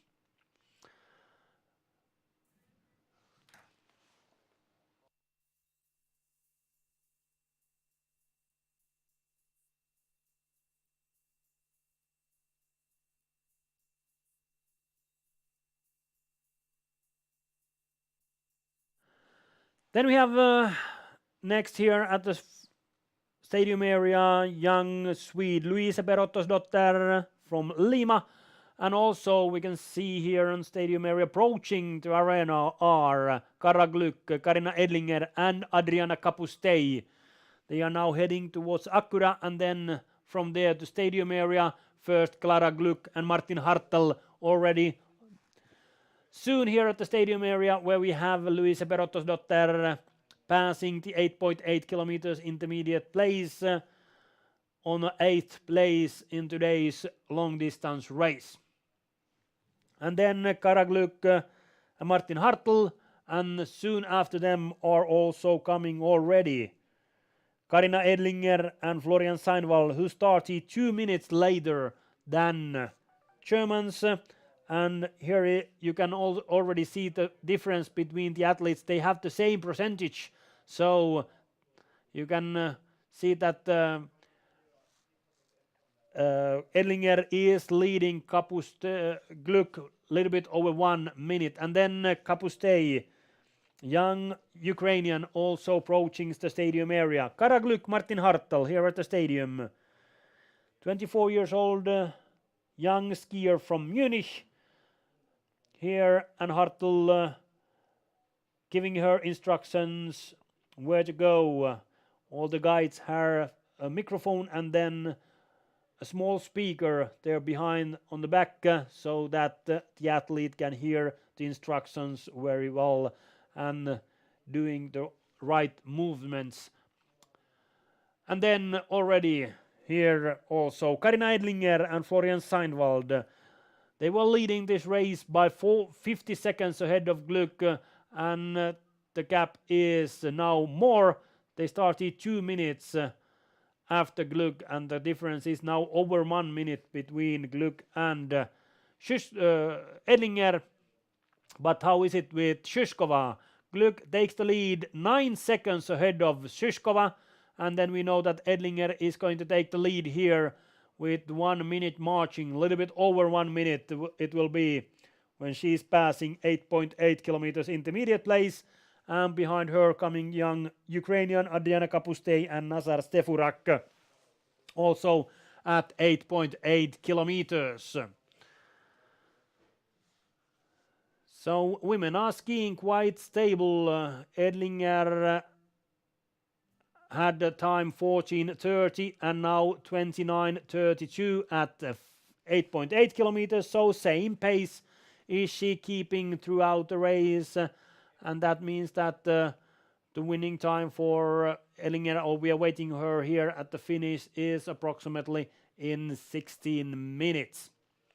It will take, and we have 16 minutes to the start of men's race and 25 minutes to the start of then visually impaired men's race. We have there Terry Arens, Christian Toninelli, Luka Tavatsky, 3 first starters. Edlinger leading, Gluck 1:14 behind, Szyszkova 1:23. So there is a fight about the second place between German and Ukrainian skier when they have the last 4 kilometers to go on.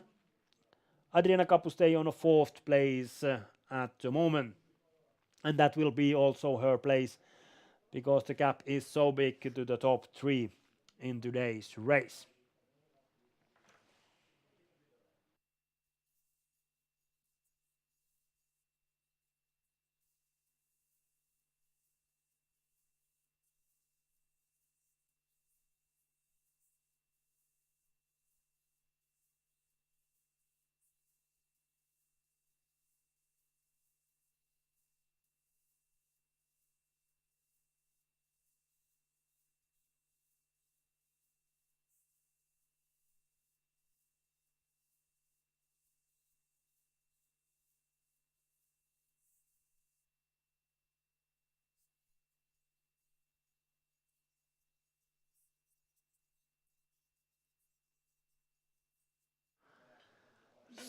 So it might be so that we are going to have women here on the final meters at the same time that men are starting. Men have now 15 minutes to the start of their race, and women are on their last loop. This 4.4 kilometer long round. Women are skiing it 3 times, men 4 times. So men's race will be today 17.6 kilometers. And then we have Alexandra Kononova approaching finish already in standing skiers race. And it looks to be so that Kononova is going to be number 1 today. She's been very strong throughout the race, leading from start. Difference between Kononova and Nielsen was 17 seconds at 8.8 kilometers, and Kononova pushing here. Very good race. It's not snowing anymore, and Kononova last 100 meters to skate, and she's taking the lead, of course, and I might say she's going to be number 1 today, Alexandra Kononova, Ukraine. Real time a little bit under 44 minutes, and calculated winning time 42:29.5 for her. And it was so that Vilde Nielsen started 3 minutes later So she has now maybe 4.5 minutes time to be here before being here to be take the pole position from Ukrainian, but that can be very difficult because the difference was already 17 seconds at 8.8 kilometers. And also interesting to follow, Lyashenko, Batenkova, Bauman, 8 seconds was the difference between the women at 8.8 kilometers, fight for the third place in today's race. And we can now see women turning here beside the stadium area towards Akkura and then coming back to the stadium. They are skiing the last meters. There are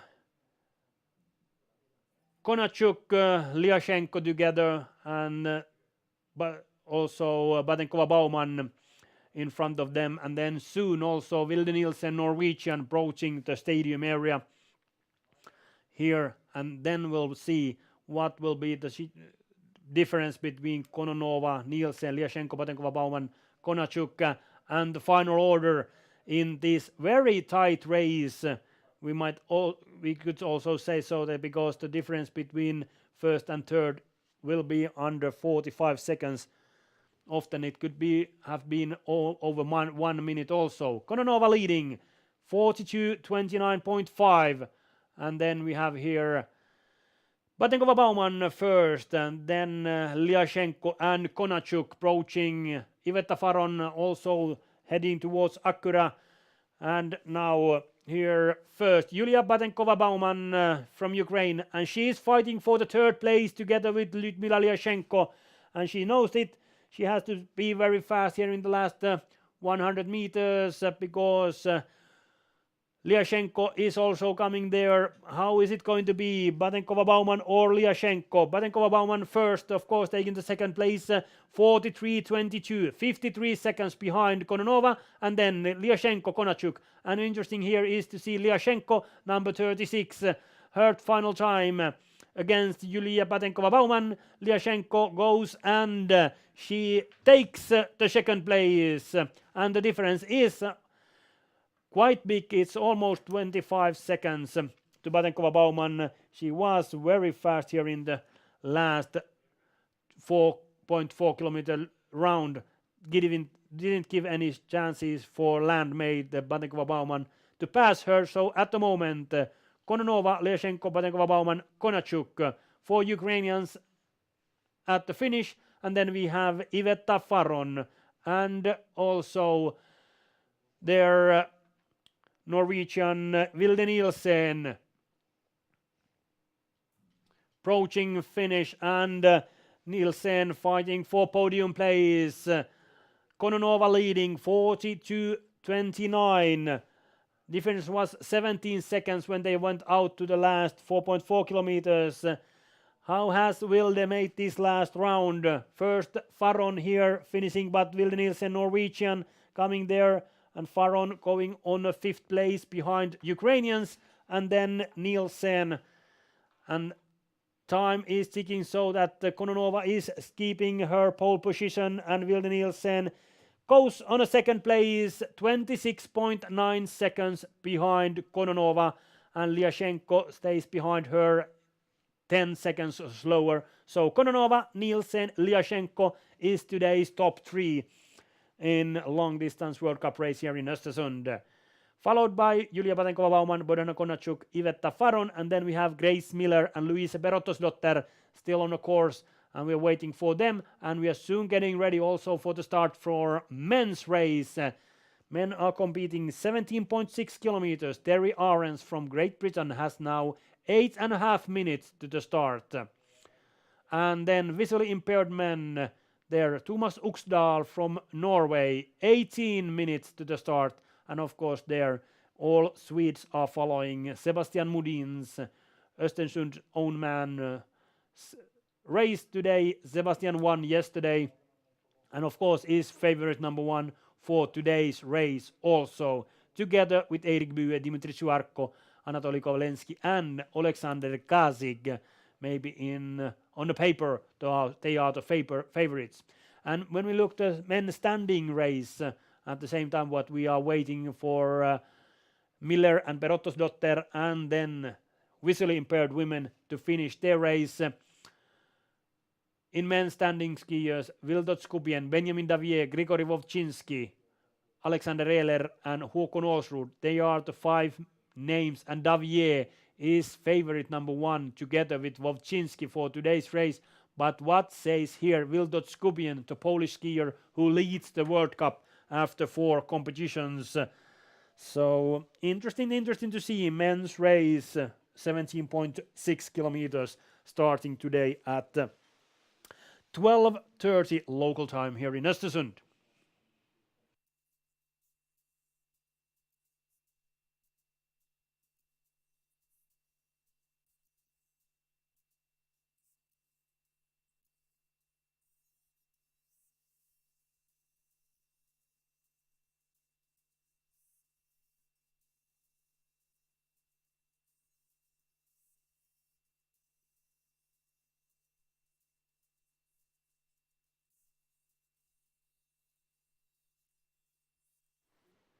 Grace Miller from USA approaching finish, and so are also the visually impaired women approaching finish area. They are now heading towards Akura and then coming back. Oksana Shyskova there first. We are waiting, and then Kara Klug, Karina Edlinger, and Adriana Kapustei. But now first, Grace Miller from USA, young 19 years old skier, finishing her race. Got her first World Cup points yesterday from the middle distance race, and now Grace finishing this long race, been out on a course for 55 minutes, and then when we take their form percentage time, it will be Grace 53.19, and today 7th place. And then visually impaired women and Oksana Shyskova, Vitali Kazakov approaching finish. Kononova, Nielsen, Lyashenko top 3 in women standing skiers race, and then visually impaired women. Question is, can Shyskova take the second place from German Kara Glück during this last round, last 4.4 kilometers? Edlinger is so far away.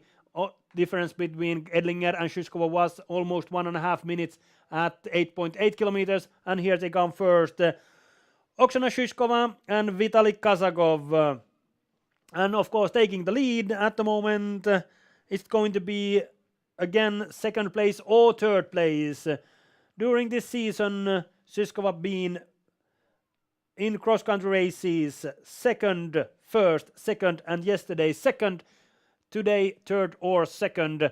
Now we wait to see Klara Klug and Karina Edlinger. Shyskova's leading time 45:28.3.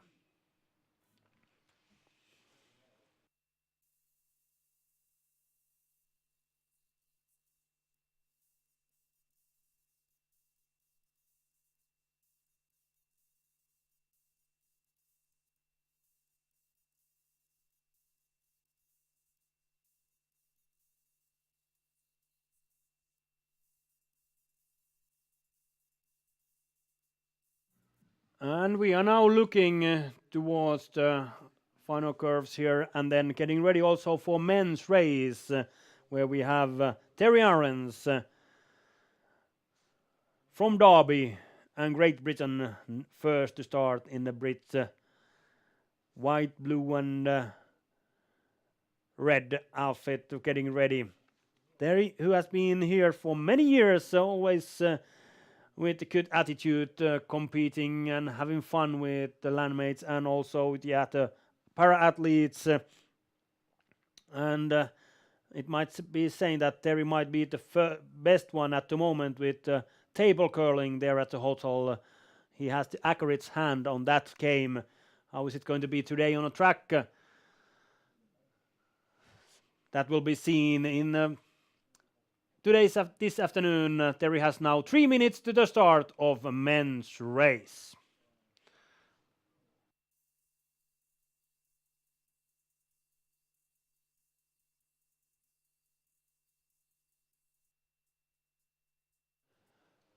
Now we're waiting for visually impaired women Kara Glück Karina Edlinger, Adriana Kapustei to finish today's race. Oksana Shushkova leading at the finish with the time 45:28.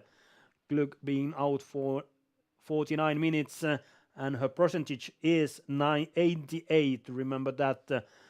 And men getting ready for their 18 kilometers, almost 18 kilometers long race. Arens, Toninelli, Tavachki, Larsen, Ulsrud, Ehler, Wovchinski, Davier, Skupien are the competitors in today's race.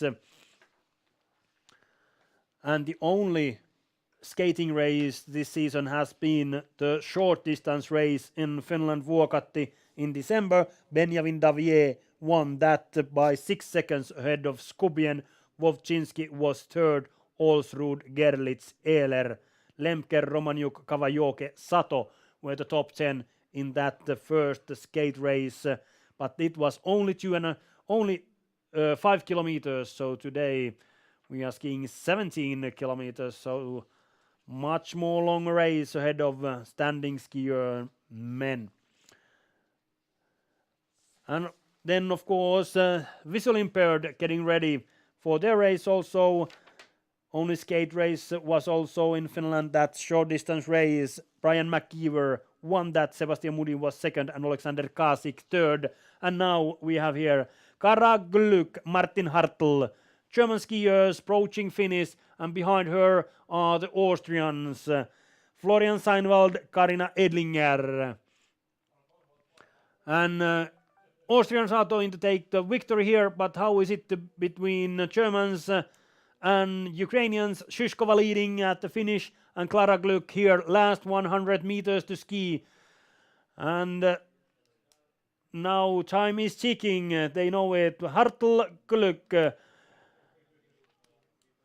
Leading time is 45:28, and it looks that Glück is coming under it. So Klara Glück taking the second place at the moment.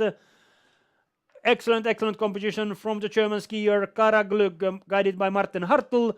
45:13, 14 seconds ahead of Oksana Shushkova, and then Karina Edlinger, Florian Seinwald taking a second victory here in Östersund. The Austrians and the winning time today 43:43.4 for Karina Edlinger. Congratulations. Karina, who lives and studies here in Östersund, knows these tracks. Maybe that helped her a little bit during the race, but today second victory for Austrian.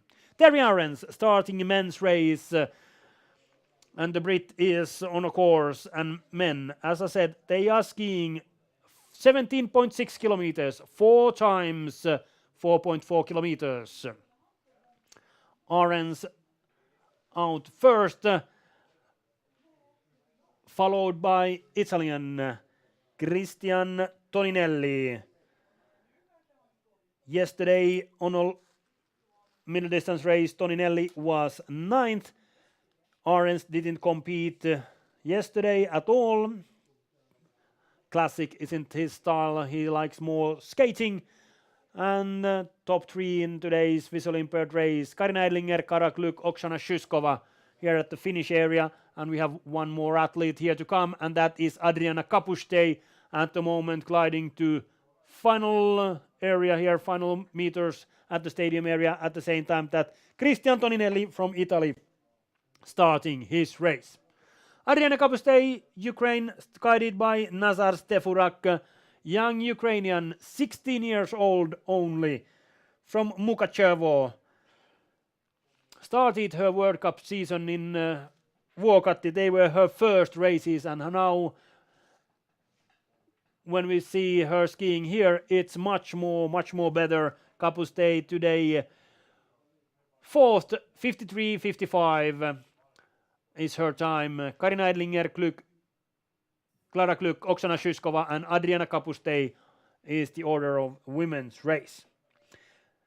Luca Tavacci from Switzerland, 25 years old Swiss skier, is starting her World Cup season now. Didn't compete in Vuokatti, didn't compete yesterday. This is his first competition, and now I'm very interested to see what is the pace of this young Swiss skier here in Östersund.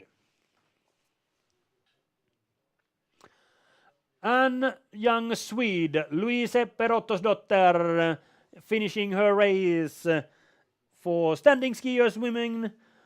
It started a little bit sadly. Louise was a little bit late from the start, but here Louise now skiing the last meters, long 13 kilometers behind her, tough race, and now finishing here.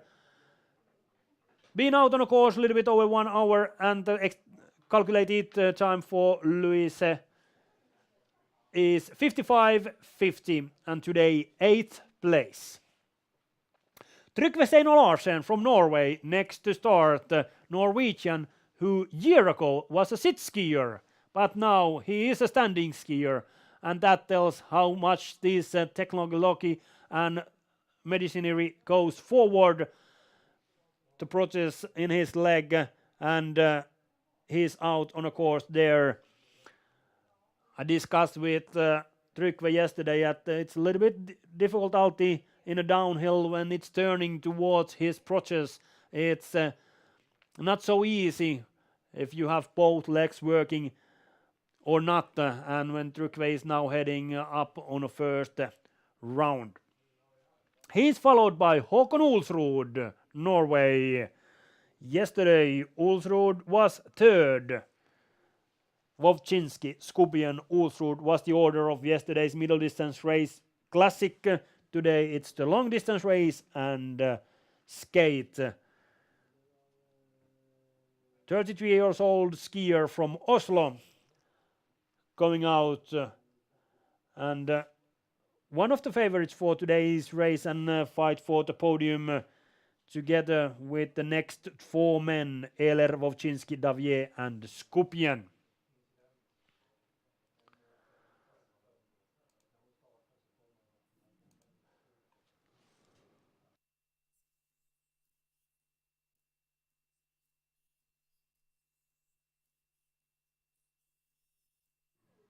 After Ulsrud, Alexander Ehler, Germany. Ehler was yesterday 4th. He's been close to the podium, 5th, 6th, 4th. Is it today podium place for a German skier from Emmendingen, lives there, 49 years old, but here it's just good to have some knowledge how to be skiing, and here goes the German skier. Wants to be on the podium also today, but it's going to be tough because we have 3 tough skiers to start here after the German, who is now climbing the first uphill here from stadium. And the first one to beat is yesterday's winner, Grigory Wovchinski, Ukraine. Third, second and first are his places in this season's World Cup. Is only 10 points behind Skupian, who is currently World Cup leader and last starter of today's race. How it's going to be after today's race, when the victory gives 100 points, second place 60 points and so on. Third 60 points. What's the order of men in World Cup after this long distance race? Skupian starting very strongly here. What a pace this man has here in the first meters. He knows that behind him is starting one of the favorites for today's race, and he needs to be fast on a track because the Frenchman Benjamin Davier is starting after him. Davier has only one cross-country race behind him, and that was in Vuokatti, the short distance race, which he won.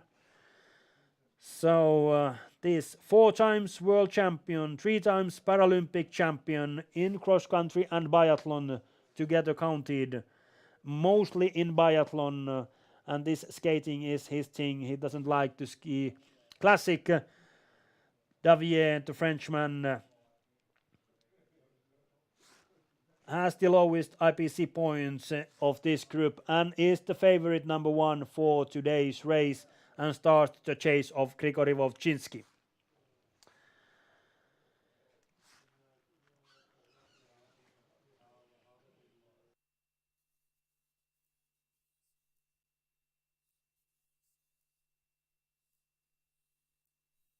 There goes the Frenchman up the first uphill, and there is one man standing at the starting area, and that is Witold Skupien from Poland. Man who is leading the World Cup at the moment, 29 years old Polish skier.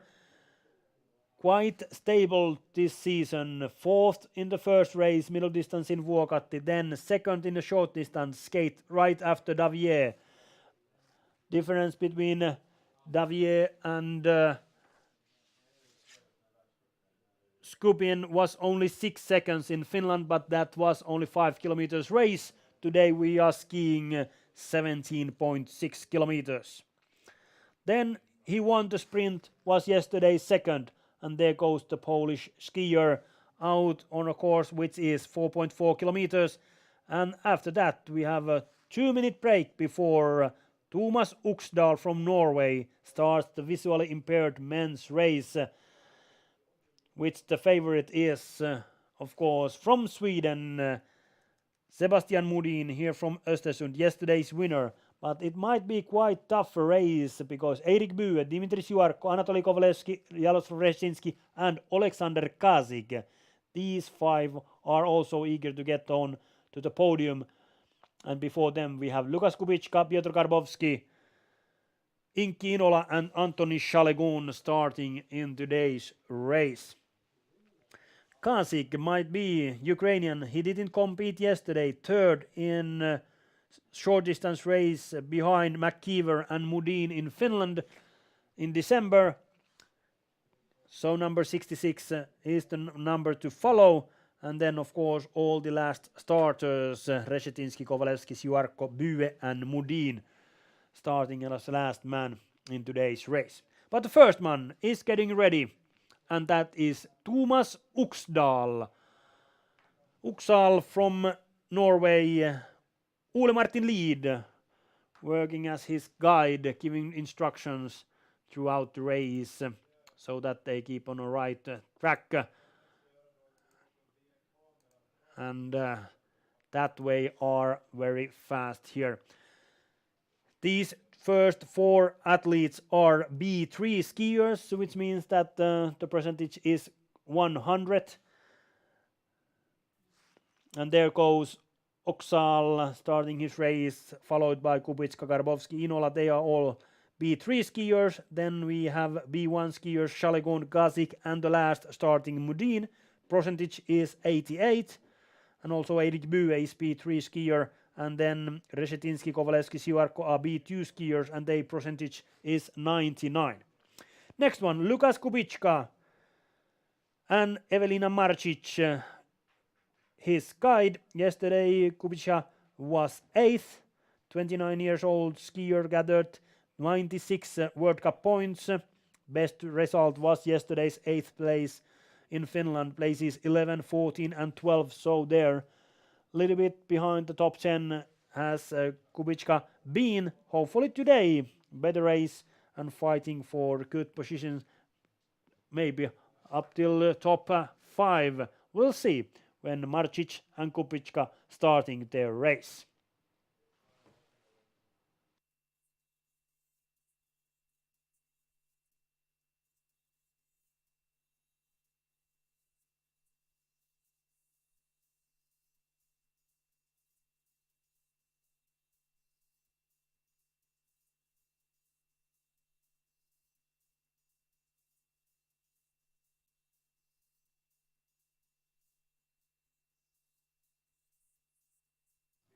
And then we have another Polish skier, Piotr Garbowski, Jakub Twardowski, duo.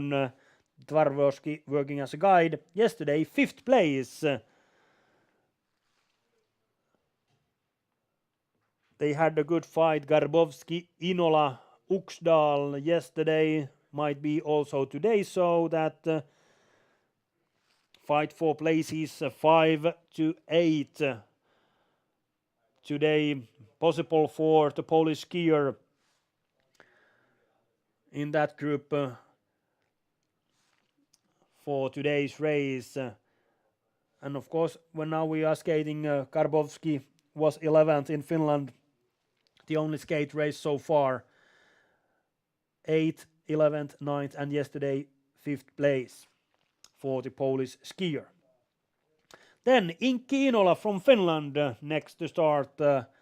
Close to Jyväskylä from Laukaa lives this young skier who has a birthday in the end of January, filling 20 years.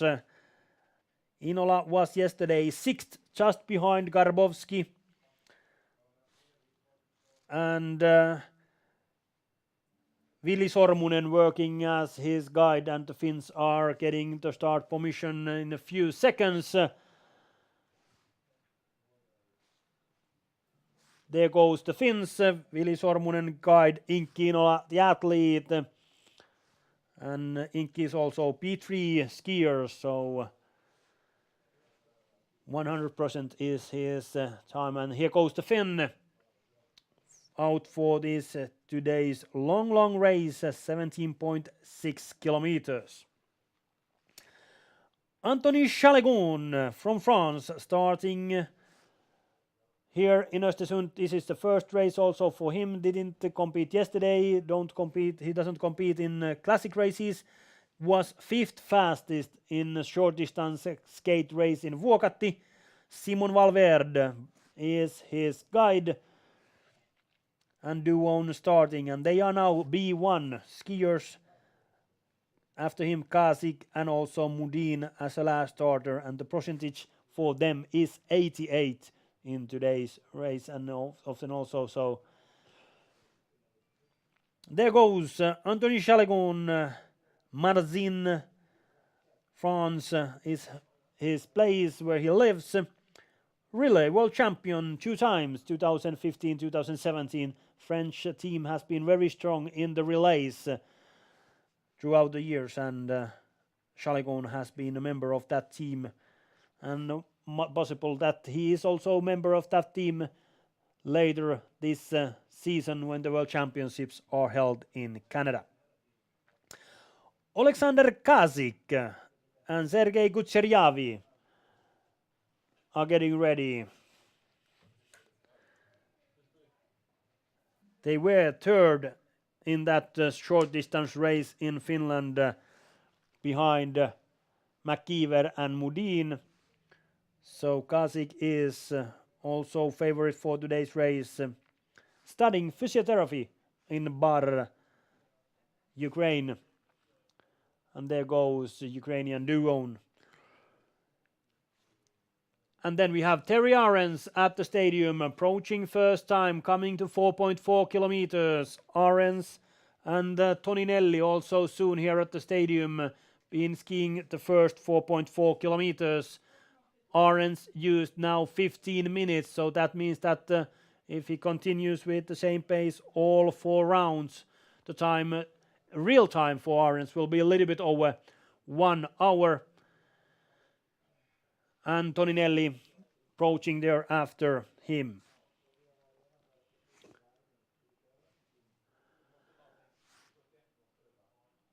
After Kasik, we should have Jaroslav Reshetinski, number 67, there at the starting area, but he's not there. So next one to start is Anatoly Kovalevsky and Alexander Mukshin from Ukraine.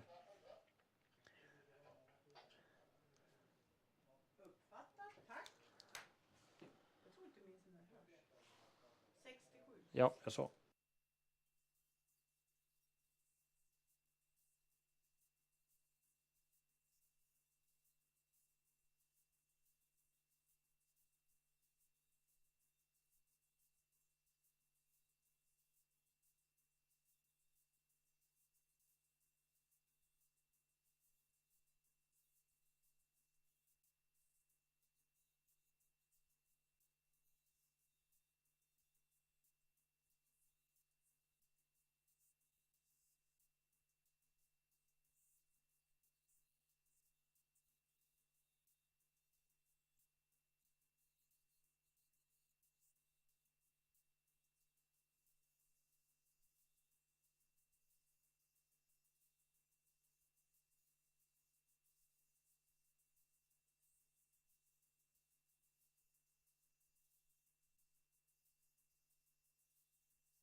There we have Siuarko starting his race, man to follow. Potapenko working as his guide. And we had there Ulsrud taking the lead. Ehler now currently on a second place at 4.4 kilometers, 20 seconds behind leading Ulsrud. And then Wowczynski, Steinar Larsen here at the stadium. And we have 2 men left at the start area. First is yesterday's second, Eirik Bue, Eivind Rued from Norway. 23 years old skier from Lillehammer is getting ready to start, and he is one of the favorites together with Kasik, Kovalevski, Siuarko, Bue, and then last starting Mudin. Now it's interesting to see today's skate race. Kasik, who was third in Finland, Bue was in that race 8th fastest, so needs to get better at that. Also Anthony Schalek, Benjamin Davier is now at the stadium, favorite number 1 for today's standing skiers men. And then we wait for Skopien. And then we have here Sebastian Mudin, yesterday's winner, Östersund's own man, getting ready for 17.6 kilometers long race. Jerry Arlin working as his guide, as so many times been.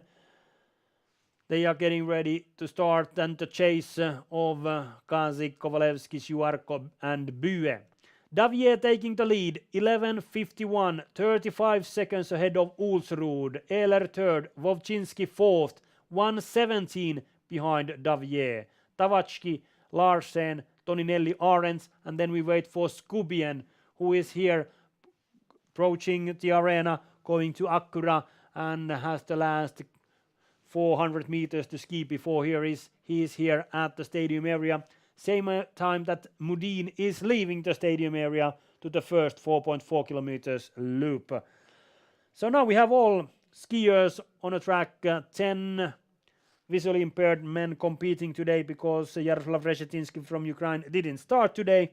And in men's race we have 9 skiers for standing skiers, and Davier leading at 4.4 kilometers. 35 seconds ahead of Ulsrud, Ehler, Wowczynski, Tavatsky, Larsen, Toninelli, Arens is the order, and then we wait for Polish Wildot Skopien here, and here he is coming. Little bit last uphill towards the stadium, and then he's skating here. Davier leading at the moment with the time 11:51.2, but Skopien is still to come there, the World Cup leader. And in the race in Finland, which was the only skate race so far, Skopien was second right behind Davier, but that race was only 5 kilometers. Today we are skiing 17.6 kilometers. Skopien at the stadium area, and clock is ticking, and it looks to be so that at the moment Davier is leading, but because of the percentages it's getting narrower and narrower until the end. The difference between Davier, Ulsrud, Ehler and Skopien very smoothly is Skopien here coming to the stadium area, turning towards our intermediate place, which is straight after passing to Arenan at 4.4 kilometers. And then it doesn't take so many minutes when we have the first visually impaired men here. Uksal has been out on a course for 12 minutes so far, when Skopien passing here and going to take the third place at the moment.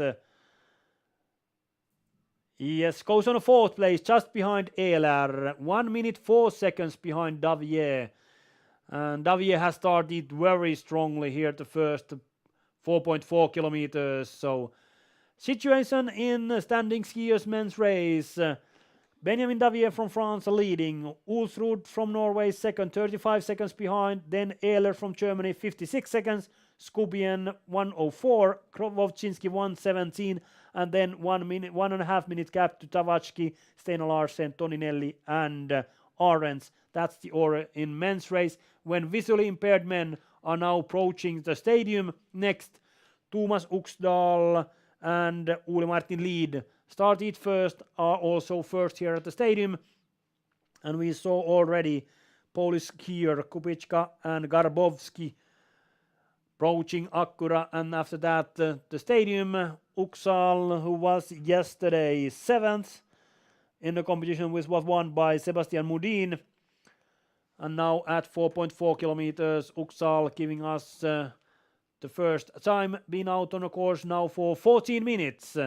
So in that, when we'll calculate their time for Uxal, it's a little bit under 1 hour competition for Uxal if he continues with the same pace. Then 2 Polish skiers also approaching the stadium. There are together Lukas Kubiczka, guided by Evelina Marcic, and Piotr Garbowski and Jakub Twardowski. They are now approaching their Garbowski, passing Kubiczka there just when they are entering the arena. Uxdal at 4.4 kilometers, 14:19.8 is time for Norwegian. And then the Polish skiers. First Garbowski, and behind is Kubiczka. Passing to arena here after each other.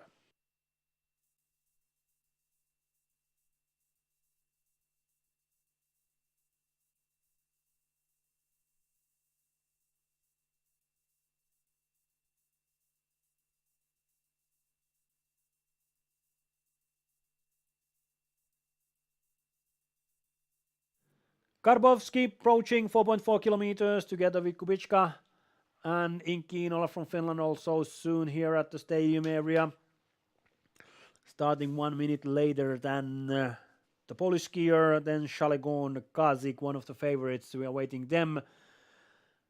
Garbowski takes the lead 1 minute ahead of Norwegian Uxal, and then Kubiczka taking the third place 1:05 behind Garbowski. So Uxal Kubiczka difference is only 4 seconds at the moment. And then we are seeing Vili Sormunen and Inki Inola. Sormunen guiding Inola, approaching the stadium area at the same time when the Polish skier are leaving the stadium. And the next one there looks to be the Frenchman Anthony Chalegon and Simon Valverde, also approaching stadium. First they have to climb up back to Akkura and then downhill towards the stadium, where we have now the Finns. Inki Inola looks to be taking the second place behind Garbowski. Yesterday Inola and Garbowski were in a good fight for the 5th place. Garbowski was faster, by 20 seconds faster than the young Finn. And here is Inola Sormunen duo passing to arena at the moment.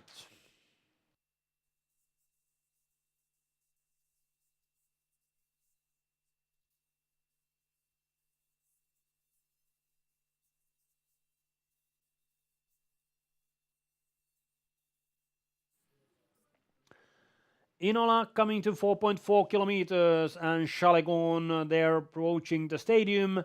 And then after Shalegon, Gazik, Ukrainian, one of the favorites for today's race. Third in Vuokatti when we have the first skate race. First Inola here, and takes the second place 44 seconds behind Garbowski. And then Shalegon from France, Simon Valverde giving instructions there in front. And Chalegon is the first B1 skier here. Percentage is 88 for the Frenchman. And then we saw Kazik, and now there are Kovalevsky already, and Ulsrud already coming towards 8.8 kilometers soon here. So Norwegian has been very good here on the first half of the competition. Ulsrud, who is on a second place in men's race, approaching also soon the stadium area, heading towards Akkura at the moment.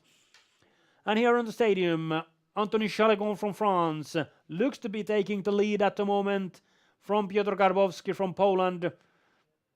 And then Alexander Kazik starting 1 minute later here. And it's quite tight between Chalegon and Kazik at the moment. They have the same percentages, so here at the competition center you can also follow quite easy what is the difference between Chalegon and Kazik. Chalegon taking the lead, 12:35.4 is the leading time at the moment, and then Kazik and Kovalevsky and Alexander Mukshin guiding him, approaching also, and Håkon Olsrud coming already to 8.8 kilometers, Norwegian here behind Ukrainian duo Anatoly Kovalevsky, Alexander Mukshin. Visually impaired skiers, but first Alexander Kazik and Sergei Kucheryavi. 4.4 kilometers, where we have Anthony Chalegon in the lead. And it's quite tight between Kazik and Chalegon. Chalegon taking the lead by 3 seconds, 2.8 if we are exact. Kazik leading, but then Kovalevsky coming also there, and there is Ulsrud behind the Ukrainians, having also a good pace and some help from the Ukrainians here. Ulsrud going out already on a third round. Kovalevsky taking the lead in visually impaired race, 5 seconds ahead of Kazik, and Ulsrud leading time is 24:49. And then we wait for Davier, who started 3 minutes later than the Norwegian. Davier's percentage is 93, so it takes a little bit more than that 3 minutes before we have the Frenchman here at the stadium, where we have Dmitry Zyuarko from Ukraine, Vasil Potapenko as a guide. They were third yesterday, and now Kovalevsky, Kazik, Chalegon leading at the moment, and Zyuarko approaching intermediate place. And is he going to take the third place, or how it's going to be? Eirik Bue also, Norwegian, and Eivind Rued as a guide. They've been out on a course now 11:40. Kovalevsky's leading time is 12:27, so they have now 45 seconds to take the lead, Norwegians at the moment. Alexander Ehler from Germany also here at the stadium. Zyuarko takes the fourth place behind Kovalevsky, Kazik and Chalegon. Only 18 seconds behind leading Kovalevsky, so very, very tight between VI skiers at the moment. And then Eirik Bue started 1 minute after Zyuarko, and it looks to be so that Bue is taking the lead at the moment. Clock is ticking there. Bue passing the intermediate place and takes it by 0.2 seconds ahead of Kovalevsky. So top 5 at the moment in visually impaired men's race is among 18 seconds, and we are now waiting for Sebastian Mudin to come there. Davier closing also the stadium at 8.8 kilometers. That is the halfway of men's race. Ulsrud leading, Ehler 40 seconds behind on the second place. And then we have Luka Tavachki, Christian Toninelli and Benjamin Davier here at the stadium area, and also Terry Ahrens now coming together with Sebastian Mudin, Swede here, gliding to stadium. And clock is ticking, so that it looks to be so that Mudin is taking the lead from Bue, but we know it exactly after a few hundred meters skied when they are here at intermediate place. Davier first to 8.8 kilometers in standing skiers race, and Davier takes the lead by 1 minute ahead of Ulsrud. So he has increased the gap between Ulsrud by 25 seconds. So at the moment it looks to be so that the Frenchman Benjamin Davier is gliding away from all the others. Ulsrud on the second place, 1 minute behind, then Ehler 1:40, and then we're now waiting for Wovchinski, who is here on the stadium, to come, and same time Mudin at 4.4 kilometers, and then we have all visually impaired men at the time that place. Mudin passing it and taking the lead by 49 seconds ahead of Eirik Bue.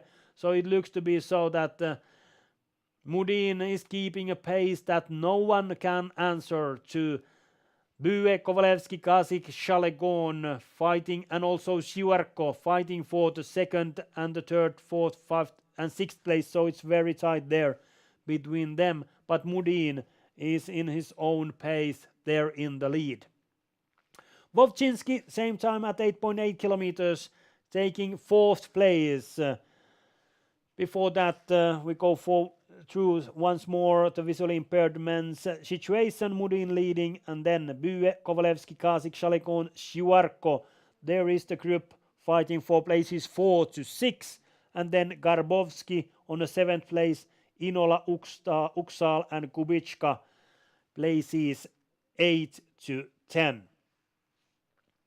That is situation in men's visually impaired race at 4.4 kilometers, and now situation in standing skiers race at 8.8 kilometers, where we are now waiting for Trygve Steinar Larsen and Viltot Skupien still to come. Steinar Larsen, they're approaching the arena. Davier leading 1 minute ahead of Ulsrud. Ehler 40 seconds from Ulsrud. Wovchinski again 1 minute 12 seconds from Ehler, so quite big differences between men at the moment. Tavacci on the 5th place, Toninelli, Arens, and now Steinar Larsen approaching competition center here, and also Skupien can we see here passing the arena, so that heading towards Acura Hotel, and then soon here at the stadium. But it looks to be so that Davier, Ulsrud and also maybe Ehler are in a pace that at the moment they are hanging on the podium positions. Trygve Steinar Larsen from Norway to halfway, 8.8 kilometers. Been out now for 33 minutes, and the percentage for Steinar Larsen is 93.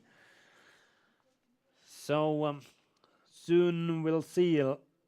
Quite close with Toninelli. Difference between the men was only 7 seconds at 4.4 kilometers. What is the difference between them now when we have skied 8.8 kilometers? Toninelli currently on the 6th place. Larsen a little bit behind him, but ahead of Arens. Larsen taking the 7th place, 28 seconds behind Toninelli. And Skupien, World Cup leader, approaching the arena, is here on the stadium. Davier leading, Ulsrud, Ehler, top 3, and Skupien now 28:40 is the real time. But then we start to calculate 89% of that time is his real competition time. So now interesting to see. Skupien was on the 4th place, only 8 seconds behind Ehler, and the difference to Ulsrud was half a minute. What is it now, 4.4 kilometers later, when we are here at 8.8 kilometers?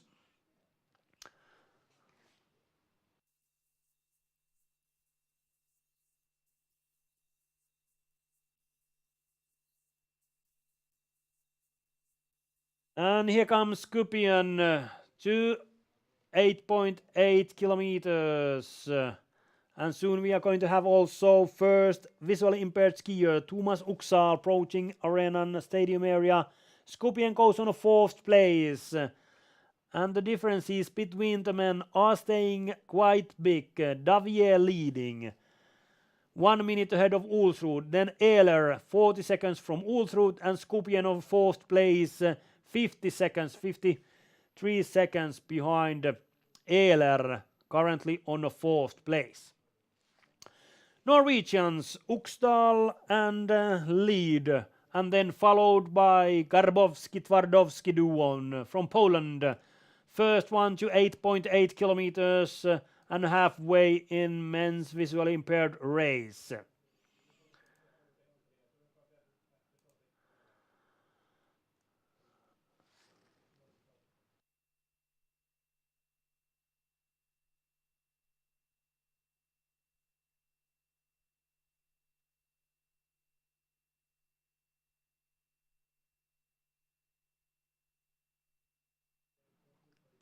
Garbowski is on a good pace. Currently, Garbowski is on a 7th place, 32 seconds behind Siwarko.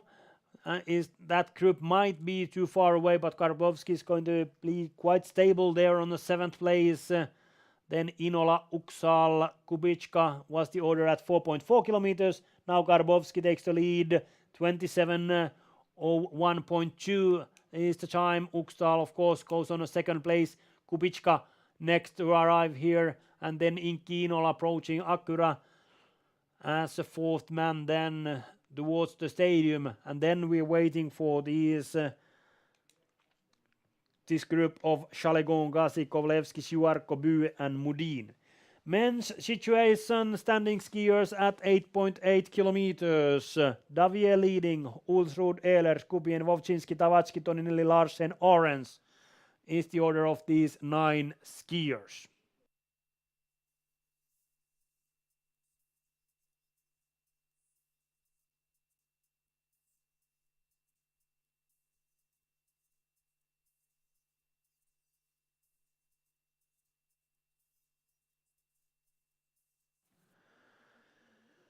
Lukas Kubichka and Evelina Maršić here at 8.8 kilometers. And Kubichka goes currently on a 3rd place. Garbowski, Uxdal, Kubichka, and that is the order, or has been the order quite a long time. Difference between Uxdal and Kubichka is getting a little bit bigger. It's still only 11 seconds at the moment. Inki Inola, Vili Sormunen duo now at the stadium, coming to 8.8 kilometers. And Inola was at 4.4 kilometers on 8th place. 16 seconds ahead of Uxal. And Garbowski was 45 seconds ahead of Inola, so it looks to be quite stable here on 8th place for Inola. Interesting to see now what is the difference between Uxal and Inola at the moment. And then we have already there Ulsrud approaching 13.2 kilometers also in men's standing race. First Inki Inola from Finland, and he's taking 2nd place behind Piotr Garbowski, 1:25 behind leading Polish skier. Anthony Chalegon, the Frenchman, approaching 8.8 kilometers, and Håkon Ulsrud, Norwegian, coming already to 13.2 kilometers and going out to the last round. Last 4.4 kilometers for Norwegian. Ulsrud, who is on a 2nd place at the halfway, 8.8 kilometers, 1 minute behind Davier. Ehlers is 40 seconds behind Norwegian. So if he continues like this, it looks to be stable there on a 2nd place. Chalegon, in the other hand, is on a 5th place at 4.4 kilometers in a good fight with Bue, Kovalevski, Karsik and Siwarko, places 2 to 6. And also Kovalevski approaching stadium here. And now Ulsrud and then Chalegon. Ulsrud at 13.2 kilometers and Chalegon at the same time at 8.8 kilometers. 37:23 is time for Ulsrud, and Chalegon takes the lead. Of course, 1:49 ahead of Garbowski. But here is the most interesting question is then, what is the pace for Kazi, Kovalevski, Bue, who are now here at the stadium at the same time when Chalegon already leaving it. And now we are at the halfway of this long distance race for visually impaired men. And this group, Bue, Kasik, Shuarko, Kovalevsky and Shalegon. Now we have here Bue, Kasik, Shuarko, Kovalevsky, all four here at the stadium. First Kovalevsky, who was on a third place at 4.4 kilometers, losing 55 seconds to Shalegon. So he has dropped down quite a lot. And then Bue is there together with Shuarko. I'm sorry, Kasik there. And now we will see Bue is going to take the lead. Yes, Bue takes the lead, 18 seconds ahead of Shalegon, and Kasik goes on a third place, 35 seconds behind Bue. So it's very tight, very tight. Bue, Shalegon, Kasik. Kovalevsky already 1:14 behind, and then we have Dimitri Shuarko now passing to intermediate place, 1 minute behind Bue. So this fight for places in this competition, places 2 to 6, looks to be so now at the Bue and Shalegon are getting a little bit away from the Ukrainians. Kasik, Shuarko, Kovalevsky in that order, places 3, 4 and 5 at the moment when we are waiting for Sebastian Mudin there. But before that, Alexander Ehler and Benjamin Davier at 13.2 kilometers. Ehler, the German skier, is now hanging on the first podium place this season. Ulsrud leading at 13.2 kilometers, and difference to Ehler is 54 seconds. So it's 14 seconds more that it was at 8.8 kilometers. And then Davier, he was leading by 1 minute at 8.8 kilometers halfway, and now already here on stadium approaching 13.2 kilometers intermediate place. The Frenchman is keeping good pace so that the others can't not answer to that. Here comes Davier to 13.2 kilometers, and then Sebastian Mudin gliding same time to the stadium and coming to the halfway, 8.8 kilometers. Davier taking the lead with marching, which is 1 minute 23 seconds. So on this third round, the difference increased by 23 seconds. So it looks now quite stable here. Davier, Ulsrud, Ehler, and then we have to wait for a while before we have Skubien, Wovchinski, Tavatsky, Toninelli, Larsen and Arens here at 13.2 kilometers. Sebastian Mudin coming to 8.8 kilometers, so halfway of this long distance race for visually impaired men. Eirik Bue leading, but the Mudin is taking the lead with a good margin. It was 49 seconds at 4.4 kilometers, and now the difference is already over 1.5 minutes. How much is it? And that will be seen in a few seconds. The difference is 1:25. Sebastian Mudin leading. Bue 1:25 behind. Shalegon third, 1:43 behind. Then Kasik, Shuarko, Kovalevsky, Garbovsky, Inola, Oksal and Kubichka. And fight for the second to sixth place. It a little bit went broken at this moment. They were much more closer to each other after 4.4 kilometers, but now it looks good for Bue and Shalegon. Then the Ukrainians on the places 4 to 6. Standing skiers already at 13.2 kilometers.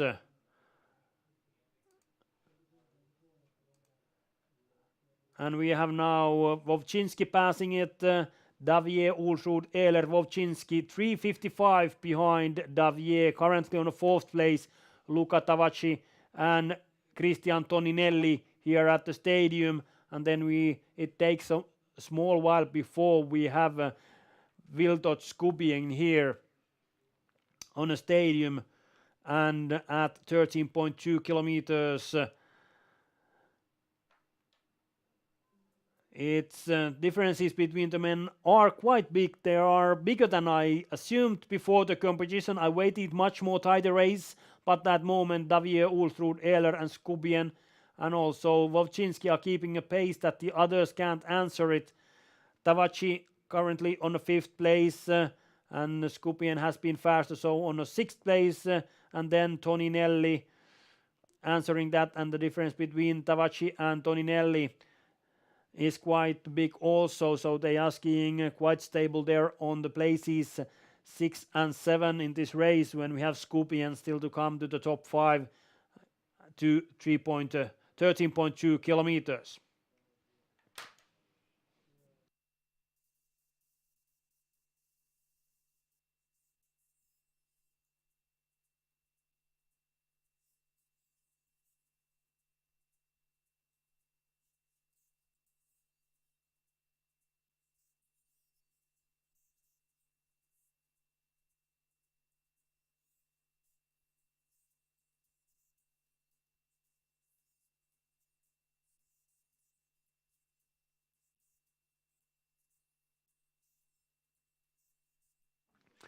Here is a small gap before Skubien arriving.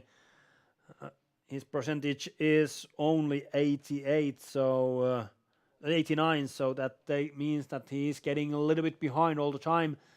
But then, in the other hand, the percentage gives him a possibility to fight for the top places. Now Terry Arens from Great Britain approaching 13.2 kilometers and is going out for the last round. Last 4.4 kilometers for the Brit left. Arens from Derby. And football enthusiastic, of course. Now at 13.2 kilometers. Been out now 50 minutes and one more round to ski, and that means that it will be a little bit over there, 1 hour and 10 minutes, a little bit under for Arens, the real-time competition length in today's race for this 17.6 kilometers long distance competition. And after Arens, also we are waiting for Tryggvasten Larsen, and then of course Wildot Skubien here to 13.2 kilometers. Arens passing it here. And time for Arens at 13.2 kilometers is 48:49.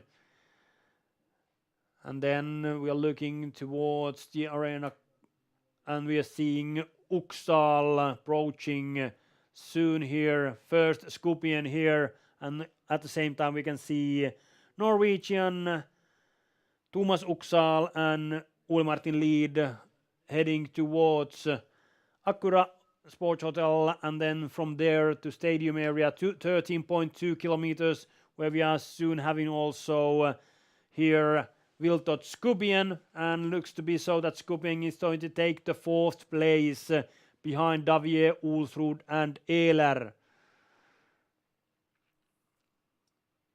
And also there we are going to have Piotr Garbowski approaching Arenan and Tryggvasten Larsen for the standing skiers. And it doesn't take so many minutes when we have the finisher of the standing skiers, Håkon Olsrud from Norway, approaching there soon also the stadium area last time in today's race. Skubien turning here on the stadium and soon at 13.2 kilometers intermediate place. Piotr Garbowski from Poland for the visually impaired also coming to that place, and then we have Tryggvasten Larsen and Thomas Uxal from Norway also here heading to the 13.2 kilometers intermediate place.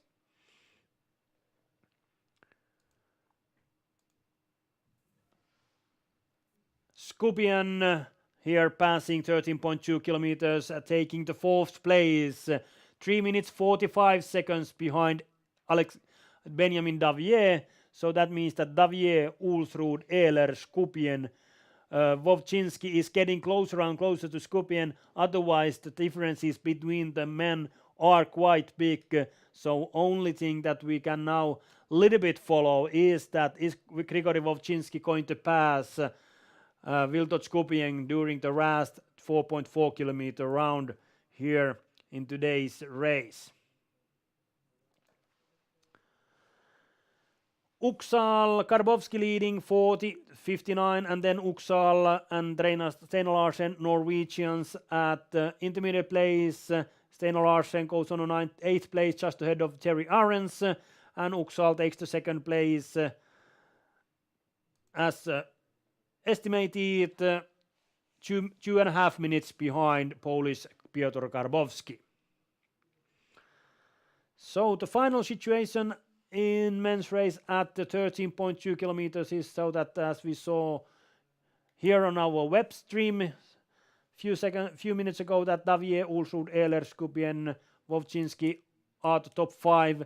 Then there is a big difference, big gap to Tavatsky, Toninelli, Steinar Larsen and Arens. Those places are quite stable there. As I said, only thing that we can follow here is that is Vovchinski going to catch up Skupien on this last round.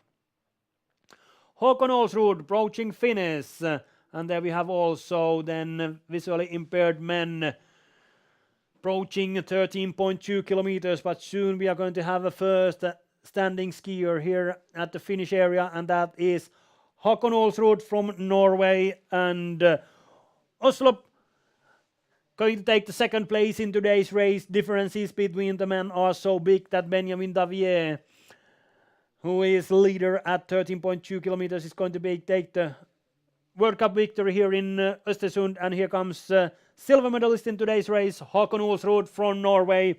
Good race, good stable race from start to finish, and Olsrud finishing today 2nd in today's race. First man in the finish used 51 minutes today, and that means that calculated time for Olsrud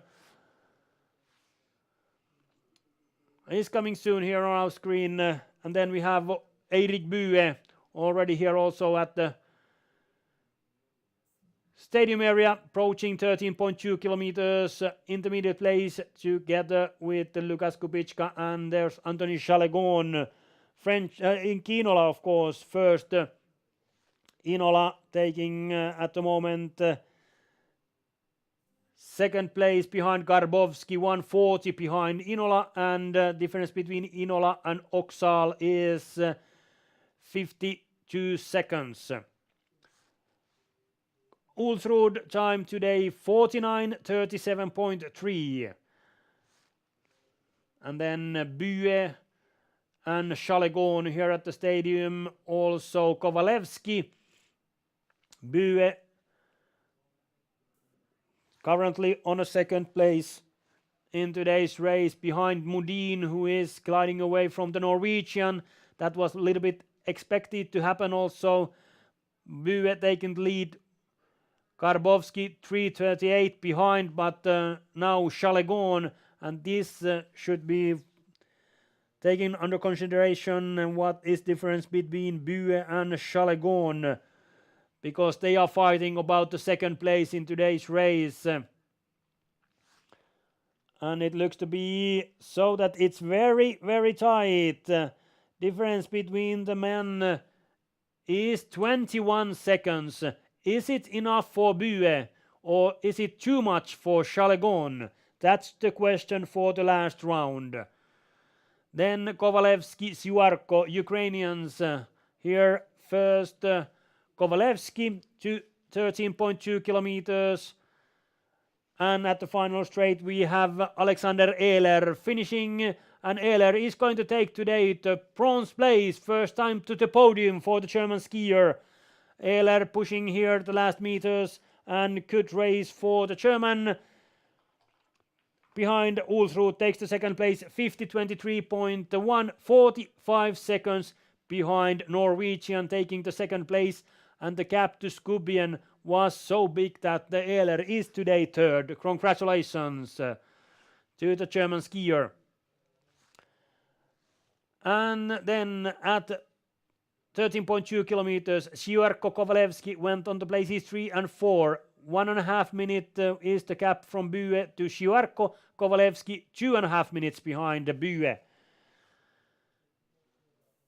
And Kasik approaching next. Here the 13.2 kilometers. Kasik, who was on a 4th place. And then we have a number 1 man on a course gliding to stadium. That is Benjamin Davier from France. Here on the final straight, Davier, Frenchman, is taking the victory. 100 World Cup points from Östersund. First long distance race. And Davier here taking it easy and smoothly. He knows that the gap to Håkon Ulsrud has been so big that it can take it easy. Ale! Benjamin Davier winning today this long distance race. Today's time 48:12.1, 1 minute 25 seconds faster than Håkon Ulsrud. Alexander Ehler is 3rd. And then interesting now see, is it going to be Skubien or Wowczynski 4th in today's race? And then Sebastian Mudin approaching 13.2 kilometers. We had Kasik, he took the 3rd place, 1:21 behind Bue, already 1 minute behind Chalegon. So that is too much for Ukrainian to catch up the Frenchman, because the percentages are quite the same for the Ukrainian and the Frenchman. So it looks to be Mudin, Bue, Chalegon, the order for the men visually impaired in today's competition. And only question is now that can Dimitri Shivarko catch up Alexander Kasik on the last round? Kasik, it's situation so that it's a little bit on the Kasik side at the moment. The situation, he is leading by 17 seconds, so Shivarko needs to almost fly this last round. Sebastian Mudin comes here now to 13.2 kilometers, and Mudin takes the lead, and the margin was 1:25, and it is now almost 2 minutes. It's 1:51, and then Grigory Wowczynski, who is fighting for the 4th place, finishing now 52:50, and that is time to beat for Wildot Skubien. Davier, Ulsrud, Ehler, Wowczynski, currently 4 best men at the finish. And the question is, can Wildot Skubien keep Wowczynski behind him? Difference was at 13.2 kilometers between Skubien and Wowczynski. 10 seconds. When we looked at the percentages between Skubien and Wowczynski, it's a little bit on the Skubien side, but everything can happen during the last round. Visually impaired men at 13.2 kilometers. There Mudin leading, Bue 2nd, Chalegon 3rd, and the differences are big. Bue 1:51, Chalegon 2:12 behind. Then Kasik 3:12, Shivarko 3:29. So there can be a small fight for the 4th place between Kasik and Shivarko. And then Kovalevski, Garbovski, Inola, Uksal, Kubitschka. Quite in that order are the men, because the differences are quite big between the skiers.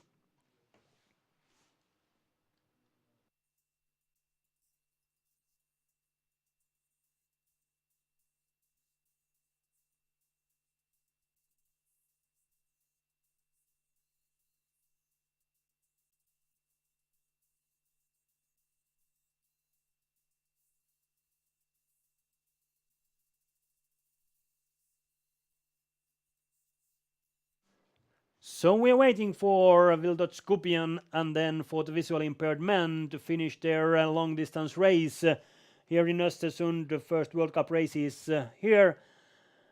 Next year the World Cup races will be so that it will be the finals, and then the World Championships in 2 years are going to be held here in Östersund. Tomorrow will be the rest day also for the viewers for the web stream. On Tuesday evening at 4 o'clock in the afternoon local time here in Östersund, we are going to have the first biathlon races. Middle distance races, sit skiers, 6 kilometers for women and 7.5 kilometers for men, and also same distances for standing skiers and visually impaired on Tuesday evening. This World Cup week will continue then on Wednesday with the cross-country sprints in the evening, qualification starting at 5 o'clock local time here in Östersund, and the finals at 18:30 on Wednesday evening. And on Thursday we have then again biathlon race ahead of us. On Wednesday, yeah, and then continuing there from Thursday, so that we have a rest day and a Friday biathlon long distance competition before Saturday's relays, first relay of the season. So that's the program for this week here in Östersund. All the other competitions are then in the evening, starting at 4 o'clock or 5 o'clock here. So welcome to follow also here on Östersund this evening competition. Well, the top para athletes are competing here in Östersund. Next one to finish here is Luca Tavacci from Switzerland. This is his season opening and a long distance race, 17.6 kilometers, 18 kilometers for Tavacci, Switzerland. And he is going to take today 6th place in today's competition, finishing now 5th, but we know that Skopje is still to come there with the better pace. Final time for Tavacci is 1:52.7. Then Cristian Toninelli, Italy, next to finish, and Toninelli has been there on the 7th place almost from start. Tryggve Steino Larsen was 40 seconds behind him at 13.2 seconds, so it is 7th place in today's race for Italian Cristian Toninelli. Finishing, he was 9th yesterday in middle distance, so a little bit better today, taking the 7th place. Tired he is, but of course it has been a tough long distance race for all standing skiers. 18 kilometers, Toninelli 1:02.40 final time for Italian, and today 7th place, taking the 6th place at the moment. Piotr Garbowski from Poland and Jakub Twardowski, his guide, are the first visually impaired men approaching the finish here, gliding to the stadium area, and here they are. Garbowski, who is going to be today 7th. Differences between Kovalevsky, Garbowski, Inola, Uksal, and Kubichka were so big already at 13.2 kilometers that Piotr Garbowski taking the 7th place today in the second World Cup race in Östersund and 5th of the season.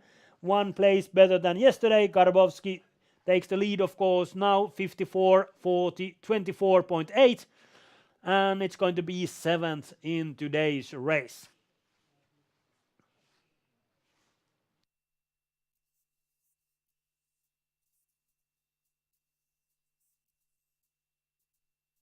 Norwegian Thomas Uksal next to finish, and Uksal is going to take the 9th place in today's race, and behind him we had Wildot Skubien, World Cup leader of the standing skiers, and it's going to be Skubien or Wovchinski on the 4th place in today's race. It's quite tight, but it looks to be that Skubien has half the strength on the last round to keep Wovchinski behind him. First Uksal finishing his race, and then Wovchinski, Skubien here, and it looks to be so that Skubien beats Wovchinski, yes, by... No, it's the other way around. Wovchinski beating Skubien by 2 seconds. So Grigory Wovchinski is 4th, Wildot Skubien is 5th, only 2 seconds behind Ukrainian. So Davier, Ulsrud, Erer, Wovchinski, Skubien is the top 5 in today's race. And then Terry Arens from Great Britain next to finish. And then after him there is Eirik Bue, approaching finish already. Bue, who is going to take the second place in today's race.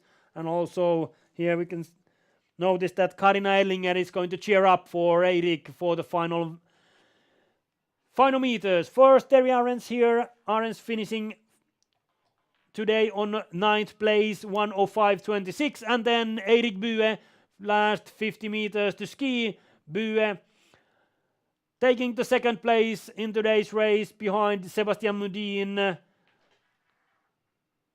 49:23.1 is Bue's time, and that is good time. And I believe Chalegon, who is there soon approaching the stadium area, can't answer to that because the gap between Chalegon and Bue was almost 20 seconds, 21 seconds at 13.2 seconds. And Bue was very strong on this last round, increasing the gap to Karbovski quite a lot from 13.2 kilometers. In Kiinola from Finland, Vili Sormunen working his guide next to finish, and also Trygve Steino Larsen from Norway approaching finish here. Steino Larsen, who has been fighting together with Christian Toninelli about the 7th place, but looks to be so that Toninelli is keeping that 7th place, and Steino Larsen is going to be 8th in today's race. In Kiinola from Finland, finishing here, and Inola is today 8th. Finishing there just ahead of Uxal, 56:28.8. And today's position will be finally 8th fastest. Trygve Steino Larsen from Norway, finishing there, goes on a 7th place, beating Toninelli, as I said, the other way around, but Steino Larsen was stronger here on the end, and Steino Larsen takes the 7th place. And then we have here Dimitri Siuarko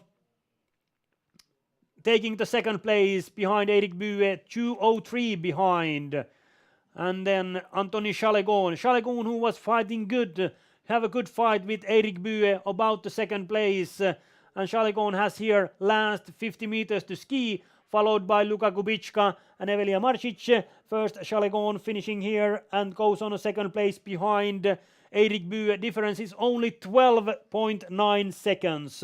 So Bue, Chalegon, Siuarko, Garbovski, Inola, Uxal, Kubicka, it's the order at now, but then Anatoly Kovalevsky is coming there and going to take the, at the moment, 4th place from Garbovski, and Kovalevsky finishing on the 6th place behind Siuarko. There's Kovalevsky 4th at the finish, but we know that there are still Kazik and Mudin to come. So Bue, Chalegon, Siuarko, Kovalevsky is the top 4 at the moment. Excellent race from Antoni Chalegon today, taking the 3rd place here in Östersund. And Frenchman is happy here at the finish area together with his guide Simon Valverde. And then we have 2 men and their guides on a course. They are Alexander Kazik, guided by Sergei Kucheryavi, and Östersund's own boy, own man, Sebastian Mudin and Jerry Arlin. And there we can see both of them, Kazik struggling a little bit there in that corner, heading towards Acura Hotel, and then Mudin much more smoothly taking that corner together with Jerry Arlin. And he's going to take the 2nd in a row here in Östersund in front of home audience and home organizers. This World Cup race, and increasing his lead in the World Cup because Brian McKeever is not competing here in Östersund this week.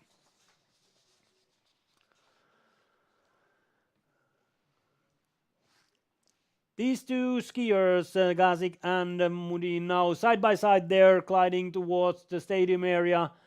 Hopefully they're staying up and no collisions here because they are quite close to each other, Mudin and Kazik. Mudin passing there, Kazik in the last uphill, and then heading towards the stadium today's number one. Sebastian Mudin, Jerry Arlin first there, and then Alexander Kazik together with Sergei Kucheryavi. And Kazik is, we'll see, Suarko or Kazik today fourth place. It's very, very tight between the men, Kazik and Suarko in today's race. But here comes number one, nummer ett idag också. Grattis Sebastian. Here comes Sebastian Mudin, winning second in a row here in Östersund for visually impaired men's 18 kilometers, and the winning time is 47:05.9. And then Dimitri Suarko and Kazik, and it's low that Suarko is fourth and Kazik is fifth, 11 seconds behind Suarko. So final results for visually impaired men. Sebastian Mudin from Sweden, Östersund, winning here. 27:05.9 is his winning time. Eirik Bue from Norway second, Anthony Chalegon from France third, followed by Dimitri Suarko, Alexander Kazik, Anatoly Kovalevsky, Ukrainians in that order, and then Piotr Karbovsky, Inki Inola, Thomas Uksal, Lukas Kubica are in that order on places 7 to 10. Flowering ceremony for standing skiers, women and men, and for the visually impaired women and men will be very soon here at the finish area. But at this moment, I'd like to thank you all who have been following our web stream from Östersund. Tomorrow will be a rest day, and then we continue competition here from Östersund on Tuesday evening. And in that moment, we are going to have a new voice here doing this races. Here once more of the results for men standing. Davier, Ulsrud, Ehler, top three on today, followed by Wowczynski, Skubien, Tavatsky, Larsen, Toninelli, and Arens. So thank you for my behalf, you who have been following these competitions here from Östersund. On Tuesday we'll continue, and then there will be a new voice for web stream, but I will continue here at the stadium area. Flowering ceremony very soon here also at the stadium area.